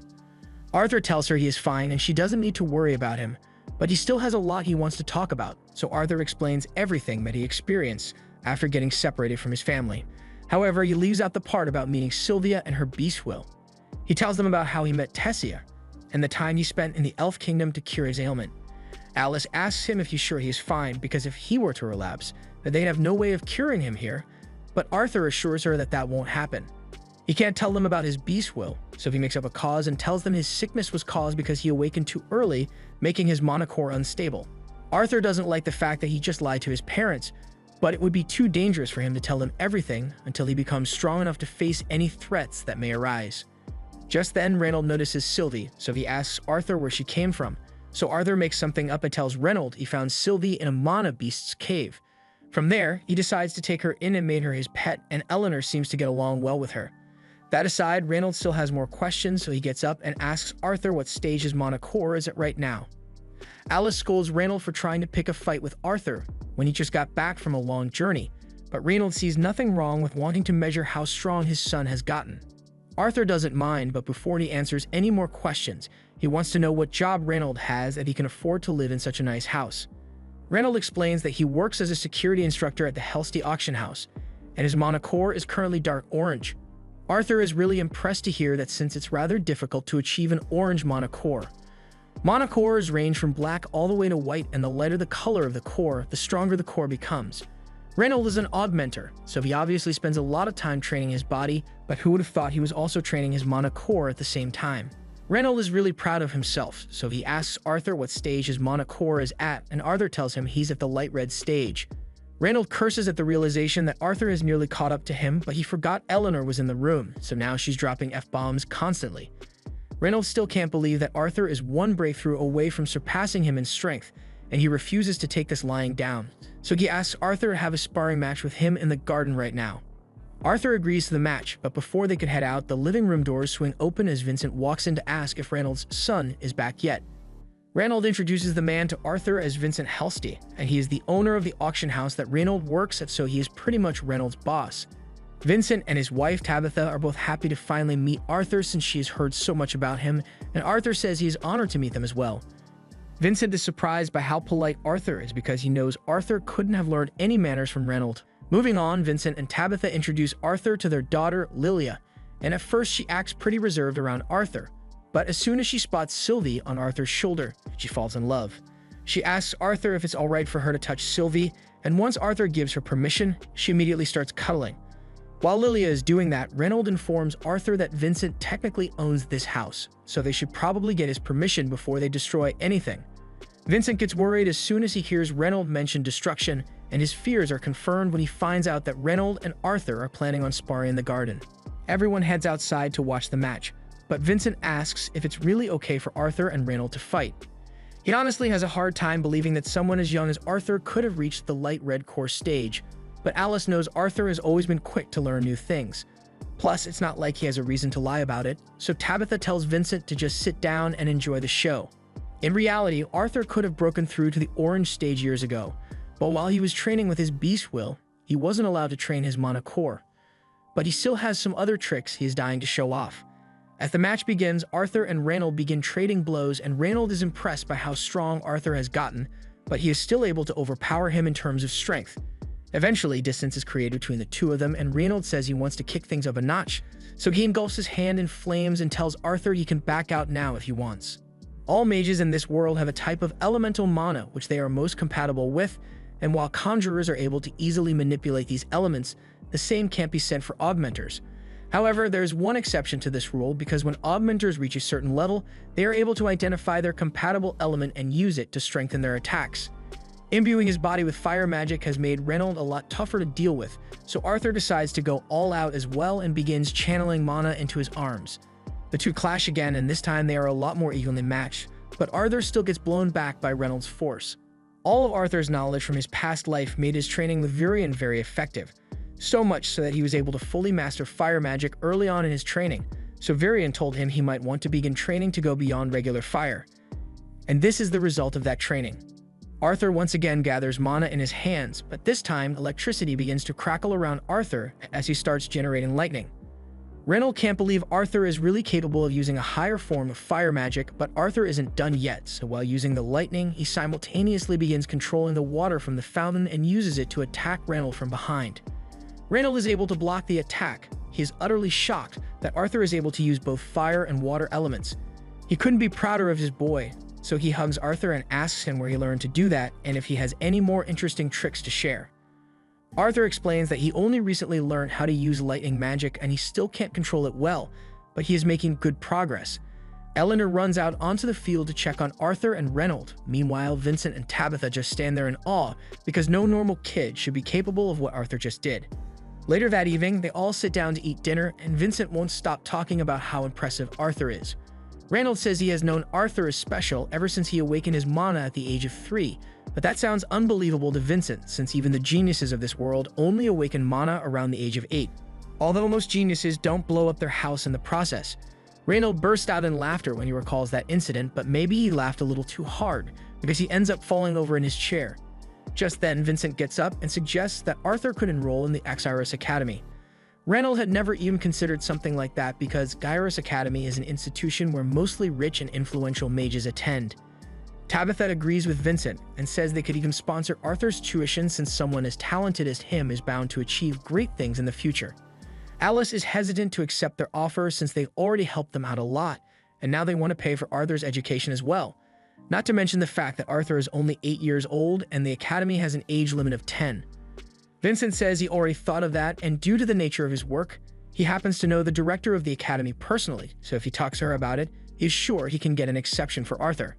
However, before Vincent says anything more, Arthur speaks up and says it would be nice if they asked him for his opinion before deciding on something like this. Arthur just reunited with his family today, and he would like to spend some time with them before anyone talks about sending him away to school. He then excuses himself from the dinner table and starts walking through the halls, but he still isn't familiar with the layout of this house yet. Just then, Lilia calls out to him and warns that Arthur might get lost in the basement if he continues heading that way. She tells Arthur to follow her, and Arthur has nothing better to do right now, so he does so and is led to one of the break rooms where all the house servants gather. All the servants welcome Lilia since she often comes here whenever she has free time, and although Arthur just got here today, all of them know who he is because he burnt up the garden during his fight with Reynold earlier. Arthur apologizes for causing them trouble, but they aren't really mad about it. Lilia asks Maria if there's still any duck left over, and there is, but Maria warns Lilia to be careful how much she eats because she has been getting fat lately. One of the maids tells Arthur that Lilia often comes here when she gets stressed out. Her parents really want Lilia to awaken as a mage, so they've been making her go to lessons non-stop. Of course, Lilia also wants to become a mage, but the pressure still takes a toll on her, so she needs a break every now and then. Later that night, Arthur is spending some time with his parents, and they are still really excited to have their little Arthur back. He looks a lot different compared to the last time they saw him, but he's still the same person on the inside. It's great that with Arthur's talent, he's bound to become a great mage one day, but either way, his parents would still love him. They'd love to stay and talk more, but they are sure Arthur must be tired from a long day, so they get up and wish him a good night. But before they leave, Reynold wants to talk to him about what Vincent said earlier. It may seem like he is being pushy, but everything he said was with Arthur's best interest in mind, and no one expects him to go to the academy if he doesn't want to. The next morning, Arthur wakes up and rushes downstairs because he has guests who've come to see him. The members of Twin Horn heard that Arthur was back, so they came over to check on him. Arthur is happy to see them again, but Angela is even happier to see him because she pulls Arthur in for a big hug. Once Angela finally lets go of him, Arthur greets the other members of Twin Horn, but all of a sudden, Jasmine starts touching Arthur's body. It may seem weird, but she's just checking to make sure Arthur didn't suffer any permanent injuries, and once she's sure that he's okay, she hugs him and apologizes for what happened. She blames herself for not being able to protect Arthur the day he got separated from everyone, so she's incredibly relieved to see that he made it out unscathed. A little while later, everyone settles down so they can catch up with each other, and Arthur is surprised to learn that the Twin Horns spent some time in the remote city of Estatine. They got a really lucrative job there, but they had to come back to the capital for a commission. Hearing about their travels made Arthur realize that he knows practically nothing of the kingdom of Sapin, let alone the continent of Dicathan. Becoming an adventurer would be a good way to learn about the world, but that would mean he'd have to leave his family again, and he's not sure if he wants to do that. A few days later, Arthur is back in his room training with his beast will, and he discovers that it grants him the power to freeze time, but at his current level, he can only keep time frozen for a few seconds, and it completely exhausts him every time he tries it. He is starting to wonder if it's really worth going through all this effort for a power he doesn't understand, but then he remembers that he is doing this so he can protect the people he cares about, so no matter how hard it is, he is going to continue training. But before that, he realizes that Sylvie really stinks, so he immediately takes her to the bath. Sylvie hates getting bathed, but Arthur refuses to let her violate his nostrils in this beautiful mansion. And speaking of the mansion, since the Helsty family owns such a luxurious home, he figures their auction house must be really profitable, but he doesn't know much about them. Arthur eventually finishes cleaning Sylvie, so he is drying her out on his bed, but then his family comes in and tells him it's his turn to get cleaned up. Arthur didn't really pay much attention to his appearance during his stay in the Elf Kingdom, so his mother takes him to her favorite hairdresser, and the hairdresser promises to make him look fabulous. He still pretty much looks the same, but his hair is a little shorter now, so everyone says he looks super cool. Arthur asks why they all suddenly took an interest in his appearance, so Tabitha tells him she was thinking about giving Arthur a tour of their auction house, but the Helsty auction house is so prestigious the members of the royal family often visit as guests, so they couldn't have him go in with his caveman's hair. Tabitha offers to show Arthur around Xyra's city since they're already here, and Ellie says she wants to tag along because she wants to hang out with her big brother. Lilia is a little jealous because before Arthur got back, Ellie would always hang out with her instead, but she also wants to spend time with Arthur, so she isn't too upset. The group spends the entire day together and are having fun playing a ring toss on a nearby statue, but while Arthur was minding his own business, a group of guys randomly decided to throw a ring in his head and then walk off. Arthur is really confused, so he asks Lilia if she knows what that was all about since those guys seemed really disrespectful. She explains that those were students of the Axiris Academy, and they act that way because with that uniform, everyone in town practically treats them like royalty. Arthur is disappointed because he didn't think he'd have to deal with snobby kids from the academy here, but he decides to just ignore it for now. A little while later, Arthur senses some interesting energy coming from a store, so he goes over to check it out, and his parents explain that this store sells beast cores. Arthur is stunned because he had no idea that beast cores could be bought and sold since he never saw it happen in the Elf Kingdom, but it's pretty common here in the Human Kingdom. Tabitha explained that beast cores can be used to increase a mage's strength, and if it has a beast will, it can cost up to 100 gold coins. To put it into perspective, that's enough money for Arthur's family to live comfortably for the next 250 years. Tabitha tells Arthur that the auction house is actually going to sell some beast cores later, so she can let him touch a core if he wants. Arthur appreciates the offer, but he isn't particularly interested since he's okay with the beast core he got from Sylvia. Just then, Lilia speaks up and asks her mother if she can get a beast core, but Tabitha firmly turns her down because simply getting a beast core isn't going to help her awaken as a mage, and besides, she thinks it's way too expensive for a kid like Lilia. Lilia keeps trying to convince her to buy a beast core for her, but Tabitha remains firm and says she's done talking about this. They then go to have lunch at a cafe, but Arthur can tell that Lilia is really upset about this. From the conversation earlier, he can tell that Tabitha doesn't want Lilia to rush her awakening, but Lilia seems impatient for some reason. He's about to ask her about it, but then he notices that Lilia is gone, and for some reason, even though Tabitha was sitting right next to her, she didn't say anything when her daughter got up and started walking into a dark alleyway. Arthur gets up to follow her and tracks Lilia down to a magic store. She is currently looking at one of the cheaper beast cores, and with her allowance, she could afford to buy this one for herself. But Arthur asks her if she's sure she wants to do that. Even if she gets a beast core, it doesn't mean she will suddenly be able to use magic, but Lilia says she won't know for sure until she tries it. She tries reaching for the beast core, but Arthur grabs her hand and tells her to wait because he doesn't think it's a good idea. However, Lilia doesn't want to hear it from Arthur because he could never understand how she feels when he's so special. She pulls herself away from Arthur, but in the process, she accidentally bumps into a boy behind her, and it turns out to be the Axiris students from earlier. She apologizes for bumping into him, but the guy's ego is too inflated to accept that it was just an honest mistake, so the boys plan to start a fight. The owner of the store hears all the commotion and comes out to see what's going on, but then he sees the Axiris Academy uniform, and he wants nothing to do with those brats, so he pretends he didn't see anything and goes back into his office. The Axiris boys now have free reign to do whatever they want, and the first thing that comes to mind is to burn Arthur and Lilia. Lilia runs behind Arthur for safety, and Arthur would like to resolve this peacefully. But these guys don't look like they are open to reason, so he prepares to wipe the floor with them. However, before the fight could start, Tabitha and Alice show up and demand that everyone dispel their magic immediately. The boys initially don't care about Tabitha and ask her if she thinks she is to stop them. The store owner even comes out and begs Tabitha not to anger the boys because they have the power to destroy the entire store if they want to. However, Tabitha tells them that even students of the academy won't be forgiven if they so much as touch the daughter of the Helsty family. As soon as the boys realize that Lilia is a member of the Helsty family, they start panicking because the Helsty family is one of the largest donors to the academy, so they definitely get expelled if the director were to find out. They quickly leave without causing any more trouble, but not before calling Lilia an incompetent trust fund baby. After that, everyone returns home, and once they arrive, they inform Vincent of what happened. He is shocked to find out that Arthur and Lilia nearly got into a fight with some students from the academy, but Tabitha was able to stop it before anything bad happened. Specifically, because Arthur might have killed those boys if she hadn't stepped in. Lilia apologizes for causing so much trouble, but Vincent tells her it's nothing to worry about. She didn't do anything wrong, and with all the donations he has made to the academy, an incident like this won't affect her chances of enrolling. He also tells Arthur that the same applies to him, but Lilia is so insecure that she thinks her father is saying he wants Arthur to enroll in the academy instead of her. Her parents try to reassure her that that's not what they are saying, but Lilia sees herself as a failure for not being able to use magic, so she believes her parents must also think she's a failure. She yells that she hates both of them and runs off, leaving them really confused. A few hours later, it's time for dinner, so Arthur goes to call Lilia down, but he finds out that she's not in her room. When Lilia was young, Vincent would often tell her stories about the academy, so Lilia was always looking forward to it, and that made her impatient.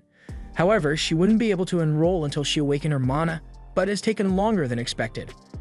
Her parents always told her that there's no need to rush it, but then she saw Arthur having mastered magic at such a young age, and it made her feel insignificant. Arthur eventually finds her sitting in the staff break room by herself, and he wants to say something to cheer her up, but he doesn't want it to seem like he is looking down on her, so he isn't sure how to approach this. However, before Arthur could say anything, Lilia apologizes for being jealous of him. After Arthur demonstrated his power, he earned all of her father's attention, but she doesn't blame him because it's her own fault for being so incompetent. She really thinks her parents are disappointed in her, and Arthur understands the feelings of self-doubt that must be racing through her mind, so he grabs her face and tells her she isn't a disappointment. He can tell that she's been working hard, and her parents understand that as well. Arthur is sure that they are very proud of her, so the fact that an anomaly like him showed up won't change that. Lilia laughs because she now realizes how silly she was being. Her father wants her to become a mage so she can be happy, which is why he has been donating so much money to ensure that she gets enrolled at the academy. She understands that her parents don't want her to push herself too hard, but the more Vincent does to secure Lilia's position, the more others will look down on her as a spoiled child, so Arthur wants to help her out. He asks her if she really wants to be able to use magic, because if so, he knows of a method to speed things up. A few hours later, Arthur tells Lilia's parents that she left the house and they are caught off guard, so they ask him to explain. Arthur tells them that he sent Lilia to do some training so she can awaken her magic, but in case they are worried, he assures them that the people he sent Lilia to are really nice. Vincent and Tabitha asks him why he would send Lilia away without getting their permission first, but Arthur tells them Lilia is the one who wanted it to be this way. If she had talked to her parents before leaving, then her resolve would have wavered, but she did leave a letter behind for them, so Arthur hands it to Vincent. The letter explains how Lilia has always felt useless because she couldn't use magic, so no matter how many years it takes, she's going to train hard to become an amazing mage. However, until then she isn't going to return home, so she tells her parents to take care of themselves. Vincent falls to his knees in despair because he realizes this is all his fault. He is the one who reinforced the idea that Lilia needed to become a mage to be happy. In truth, whether she can use magic or not, she will always be his daughter, so he could never think of her as useless. After Vincent says this, Arthur tells Lilia that it's time to come out, and to Vincent's surprise, she was hiding behind the door the entire time. Vincent asks what's going on here, so first, Arthur apologizes for tricking them. He knows how devastating it can be to think your child has suddenly disappeared, so he is truly sorry for putting them through that, but he did it to prove to Lilia that her parents would love her regardless of whether she could use magic or not. Vincent understands why Arthur did it, so he isn't upset, and in fact, he now realizes how wrong he has been. So he goes up to Reynold and Alice and apologizes to them for trying to send Arthur to the academy when he just returned home. He also wants to apologize to Lilia for practically forcing her to become a mage. He tells her she doesn't need to go to the academy and she doesn't need to become a mage to live a happy life, so she's free to do whatever she wants. Lilia appreciates it, but she tells her father that she still wants to attend the academy even if it takes her a few extra years to awaken her magic. She says she wants to become a mage who can use magic to make others happy, and if she's sure that's what she wants, Arthur says he will awaken her magic for her. Since he's going to awaken Lilia's mana, he decides to do the same for Ellie too, so both of them sit in the middle of the room. He tells them that the first step is to take deep breaths and exhale slowly with their eyes closed so they can sense their mana. Ellie is able to sense it right away, but Lilia is still not feeling anything yet. She wonders if she just doesn't have any talent for magic, but Arthur tells her she just needs to keep at it. He then places his hand on Ellie and Lilia's back and warns them that he's about to stimulate their mana, so they might feel a little heat. Once Arthur completes the process, Lilia begins to see glowing lights, meaning her mana has finally awakened and she couldn't be happier. Later on, Arthur and his family are invited to the Helsty auction house, and they are amazed by how huge the place looks. Alice is worried she might not be cut out for an event as fancy as this, but Tabitha assures her that it's fine and they should just enjoy their night. Tonight's auction is something that adventurers and aristocrats alike have been looking forward to, because it's a rare chance to buy rare items collected by Vincent. Such rare items include magic beast cores and expensive foreign statues, so security here is really tight, and Reynold is the one in charge of all the security guards. Once the auction begins, Vincent steps out on stage and announces that they have some special guests with them tonight. The royal family of the Kingdom of Sapin, King Brian, Queen Priscilla, and the young prince and princess Curtis and Kathleen. Everyone cheers for the royal family, so Arthur assumes they must be good rulers for the people to like them so much. With the royal family present, Reynold and the rest of the guards are on high alert to make sure nothing goes wrong. Meanwhile, inside, Vincent begins the auction with the first item. It is a blade that was forged by a famous craftsman, so mana has been added to the blade to make electricity flow through the tip. The starting bid for the sword is 50 gold coins, but one of the auction members immediately bids 51 on it. While people bid over each other, Arthur wonders if it would be possible for him to add an element to a weapon if it is suitable. Just then, he notices Vincent bringing in a pair of masks, and Arthur seems rather interested in them. But then he notices that Sylvie is missing. He thought she was playing with Lilia or Ellie at first, but then he sees them sleeping over there, so he gets up to go look for her. Meanwhile, Sylvie is walking through the auction house halls without a care in the world, but all of a sudden, she is stopped by the mage that came with the royal family. Back on stage, Vincent brings out the next auction item and informs everyone that this is an A-rank lion cub. As soon as he sees it, Prince Curtis tells his father he wants one. So once the bidding starts, the king immediately offers 1,000 gold coins for it. Of course, no one is going to try to outbid the king, so the lion cub is sold to him without delay. The king comes up onto the stage to claim the cub, and Vincent asks him what he plans to do with it. The king tells him he could tame the cub for himself, but Curtis said he wanted to become a beast tamer, so the king plans to hand it over to him. At the same time, Arthur is busy looking for Sylvie when he hears her scream coming from down the hall. He runs over and finds the mage looking at Sylvie, and he immediately recognizes him as the one who came with the royal family, so he would like to avoid causing trouble here. He politely asks the mage to let Sylvie go since she's his mana beast, and the mage is disappointed to hear that since he thought she was one of the auction items. Sylvie runs over to Arthur's side and Arthur is about to leave, but the mage says he is still interested in Sylvie and he has been meaning to get a mana beast for himself, so he demands that Arthur hands Sylvie over. Arthur looks at him like he's stupid and asks what makes the mage think he would do such a thing. But rather than just accept the fact that Arthur isn't willing to give Sylvie up, the mage proceeds to blast fire at Arthur to intimidate him and says this is an order from a royal mage, but Arthur remains unfazed and decides to walk. However, this only makes the mage even more angry, so he threatens to make Arthur's parents pay for this. And while Arthur is willing to ignore threats made against him, he will not tolerate threats made against his family. He turns around and dares the mage to say that again. While releasing terrifying amounts of murderous intent, however, he must have forgotten that he's in Vincent's auction house. His murderous intent spreads over the entire auction house, shattering all the windows at once.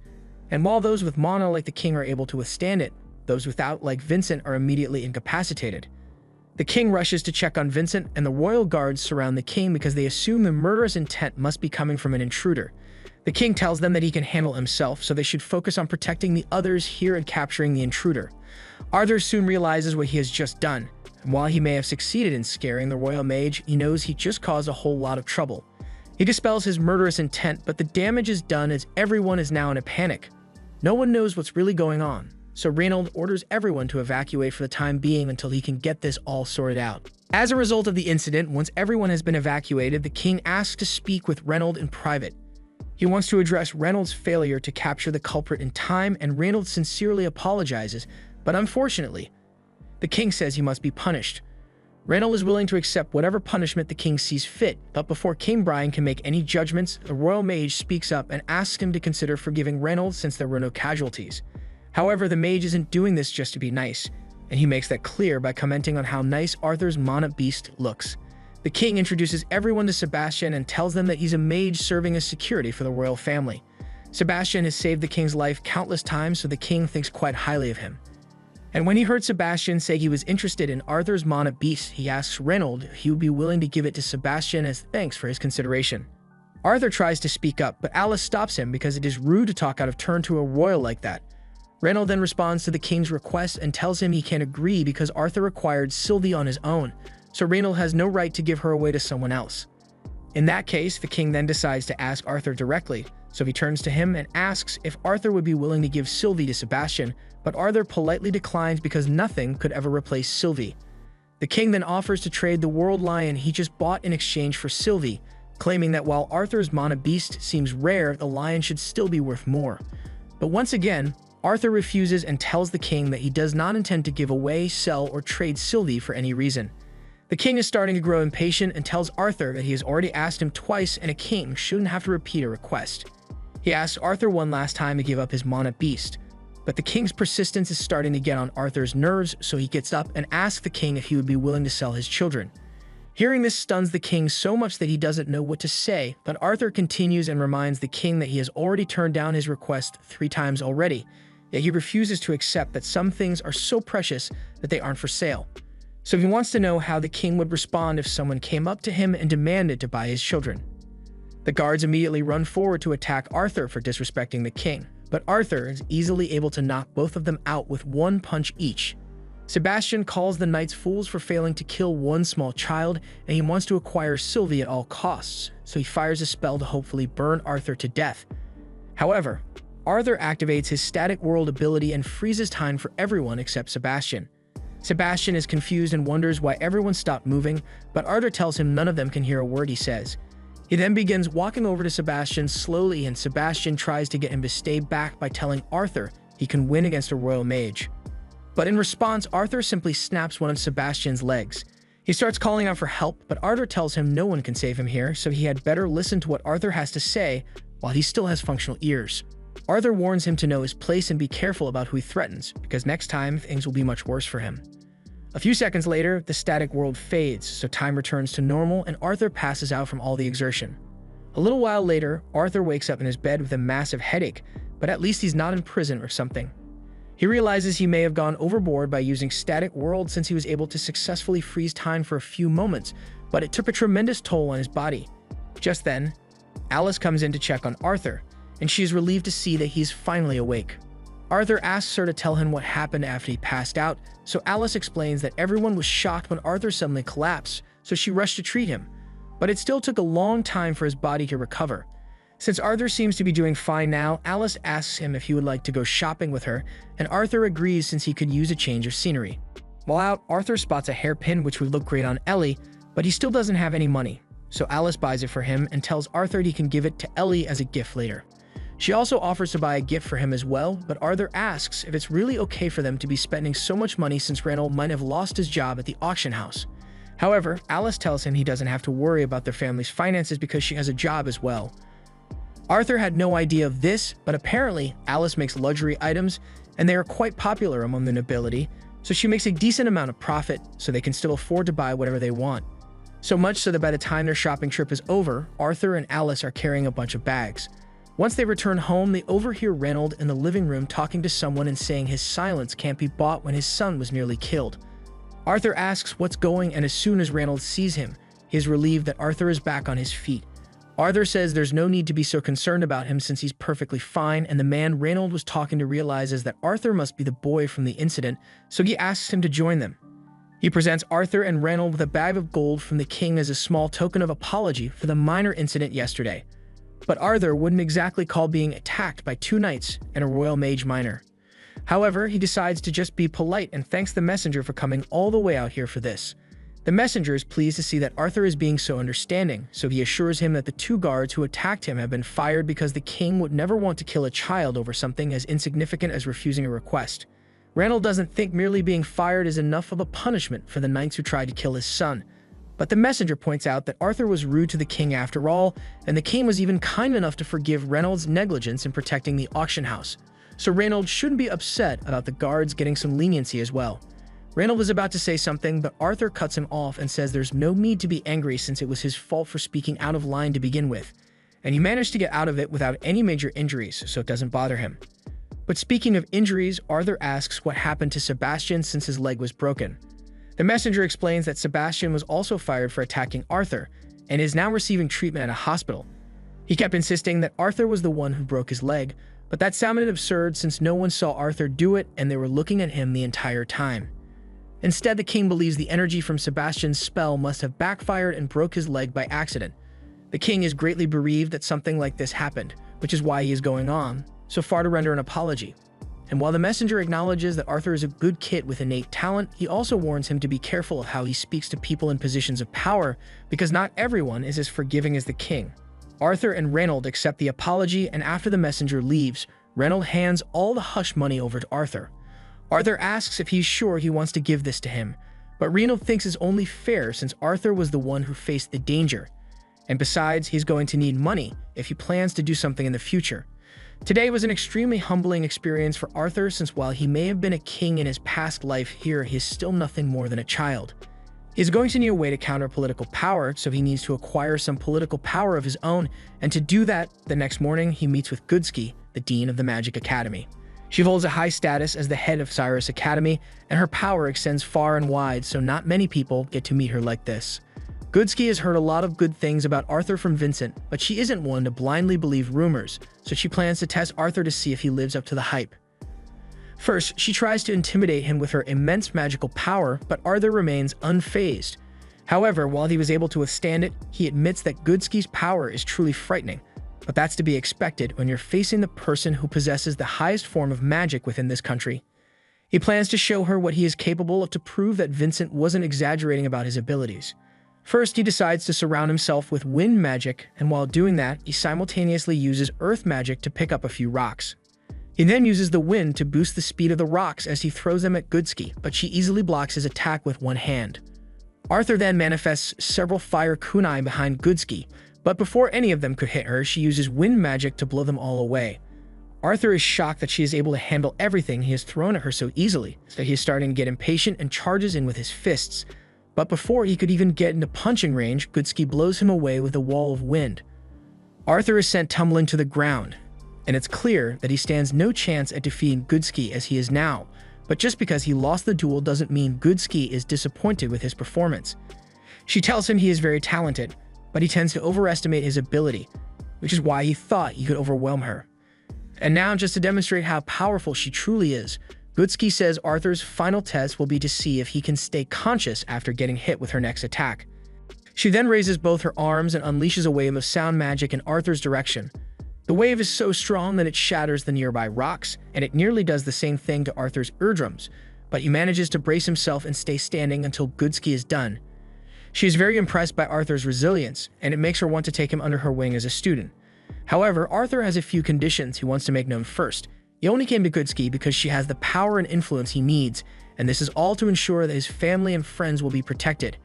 He says that if Goodsky can promise to help keep his family safe, then he will enroll at the academy and accept her as his mentor.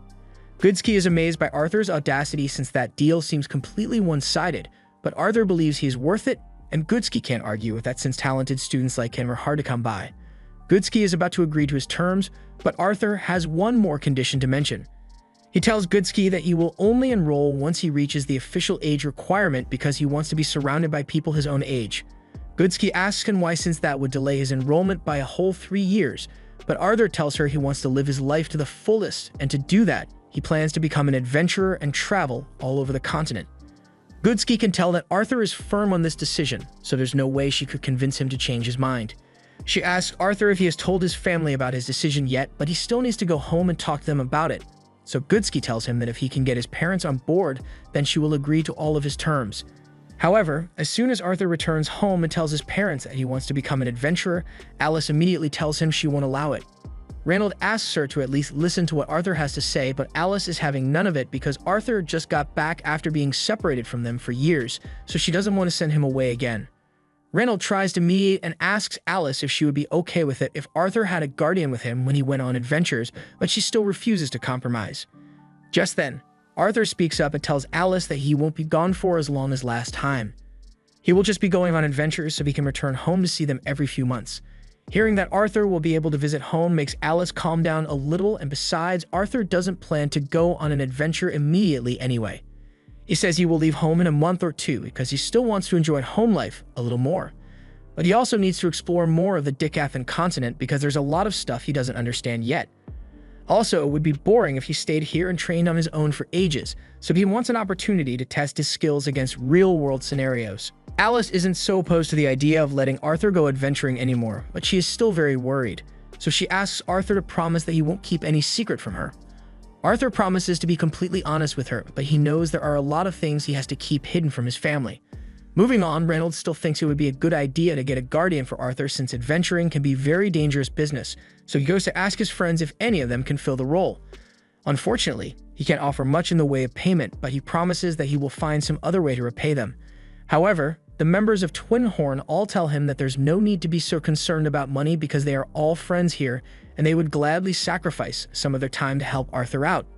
But with that said, Adam says he can't do it. He hates babysitting jobs, and he is worried that he and Arthur might get into a fight at some point, and Arthur might kill him in his sleep. The others agree that it'd be a bad idea since Adam is so annoying that Arthur might really consider killing him. Just then, Jasmine raises her hand and offers to take the job, but this really surprises everyone because they all know that she hates protection jobs even more than Adam does. Jasmine says that if it's for Arthur's sake, then she's willing to do it, and Reno is grateful that she volunteered, so the matter is settled. Jasmine is an augmenter just like Arthur, and she recently reached the light orange stage. Plus, she seems to get along with Arthur really well, so she'd be perfect for a protection job like this. Now that Arthur's guardian has been chosen, Arthur asks Reynolds if he can stop by the auction house because he still needs to pick out a sword, and Reynolds has no problem with it, so he puts in a request with Vincent. The next day, Arthur meets with Vincent and tells him he needs to get a sword for his adventurer admissions test, so Vincent tells him he is free to look around as much as he likes. There are so many swords in Vincent's inventory that it's going to take a long time to sort through them all. So by dinner time, Arthur still isn't back yet. Alice is starting to get worried and wonders if she should go looking for Arthur. Reinald tells her that it takes time to choose a suitable weapon, so it's best if they just wait for him to finish. Meanwhile, Arthur currently agonizing over what to do because he has looked at hundreds of swords now, but he still hasn't found a single one that piques his interest. Most sword fighters in this world are augmenters, so the swords available are usually double-handed blades or really big one-handed blades, and that won't work for Arthur since his small body can't handle a weapon like that. He even decides to try looking at some non-sword weapons, but nothing really stands out to him. Just then, Sylvie gets Arthur's attention and leads him over to a stick she found on the ground. Arthur isn't sure why Sylvie is so interested in this stick, but he decides to pick it up, and when he does, he realizes it's a lot heavier than it looks. He also notices that it isn't balanced like a stick at all, almost as if there's a blade inside it. Arthur tries pulling on the handle to see if he can unsheath it, and after imbuing it with a bit of mana, he sees some runes flash in front of his eyes and he is able to unsheath the sword. This is the first time Arthur has seen a sword with a blade like this, so he takes a few practice swings, but it's too heavy for his body to handle naturally. However, even with the weight, the sword's quality is still good enough that Arthur is able to effortlessly cut a barrel in half. While Arthur is inspecting the blade, the sword suddenly zaps his hand, so he accidentally drops it, but by the time he picks it up again, he realizes that something has changed. It is somehow perfectly balanced now, and even its size and shape now suit Arthur's body quite well. Arthur finds this intriguing since he had acquired many excellent swords in his past life as King Grey, but this is the first time a sword has so accurately matched his needs. He then decides to try it out on another barrel, and he is easily able to destroy it in one swing. Just then, Vincent, Reynolds, and James all walk in because Arthur has been gone for an awfully long time and dinner is starting to get cold. They ask Arthur if he's found the sword that he likes yet, but Arthur doesn't want to show them this one because Vincent might want it back if he realizes how valuable it is. Instead, he grabs a random sword off a shelf and says this is his choice. Reynold takes the sword, and after testing it out a little, he can tell that there's nothing special about this sword, but if Arthur says this is what he wants, then Vincent says he can have it. Just then, Vincent notices the stick Arthur is carrying on his hip, so he asks him about it, and Arthur makes up an excuse saying this is just a regular old stick he found and he was planning to just use it for some harmless practice swings since it definitely isn't a sword. Vincent had no idea he even had a stick like that in his warehouse, so he asks James to pull up the inventory list and check where it came from. James informs him that an old man just threw the stick at him one day after saying something like, "There's no suitable user for this thing. By all appearances, it is just a sturdy stick." And even after taking it to many appraisers, they all told him it was just a regular stick. But it was a cool-looking stick, so James decided to store it in the warehouse. Arthur pleads with Vincent for permission to take the stick with him, and since he doesn't know what to do with it anyway, Vincent agrees to let Arthur take it as well. In the following weeks, Arthur enjoys the time he spends with his family and friends, while also making preparations for his departure, and before he knows it, his 9th birthday has come. A huge party is held to celebrate, and later on, everyone gathers around to give Arthur his presents. The first one Arthur opens is a glove that Alice got for him. The gems on it have been imbued with her healing magic, so he can use it if he ever gets injured. The next gift is from Vincent, so he shows Arthur a pair of rings and tells him this is so Alice won't have to worry about him so much. Basically, the light on Alice's ring will let her know if Arthur is ever in life-threatening danger so they can send help. The final gift is from Adam, and it's a magic scroll that can transmit sound. It will allow Arthur to record a message and send it home so Alice can respond. Arthur thanks everyone for all wonderful presents, and since he is officially leaving tomorrow, he wants all of them to know that he really appreciates everything they've done for him. Alice asks him to please be careful when he's out in the field, because she doesn't care if he becomes high-ranked or makes a fortune. All she wants is for him to return home safely. That night, Arthur packs up all his gear, and while he feels sad about leaving his family so soon, he is also determined to grow stronger so he can make sure he never loses them. And to do that, he needs to experience new things and gain power. After getting all his things ready, he heads downstairs where his family is waiting to say their final goodbyes. Reynolds reminds him that he may be strong, but he had better not overestimate his abilities and get himself into trouble. But he also wants Arthur to know that while he is out adventuring, they will be rooting for him all the way. This was the end of episode 11. Subscribe to not miss the next part.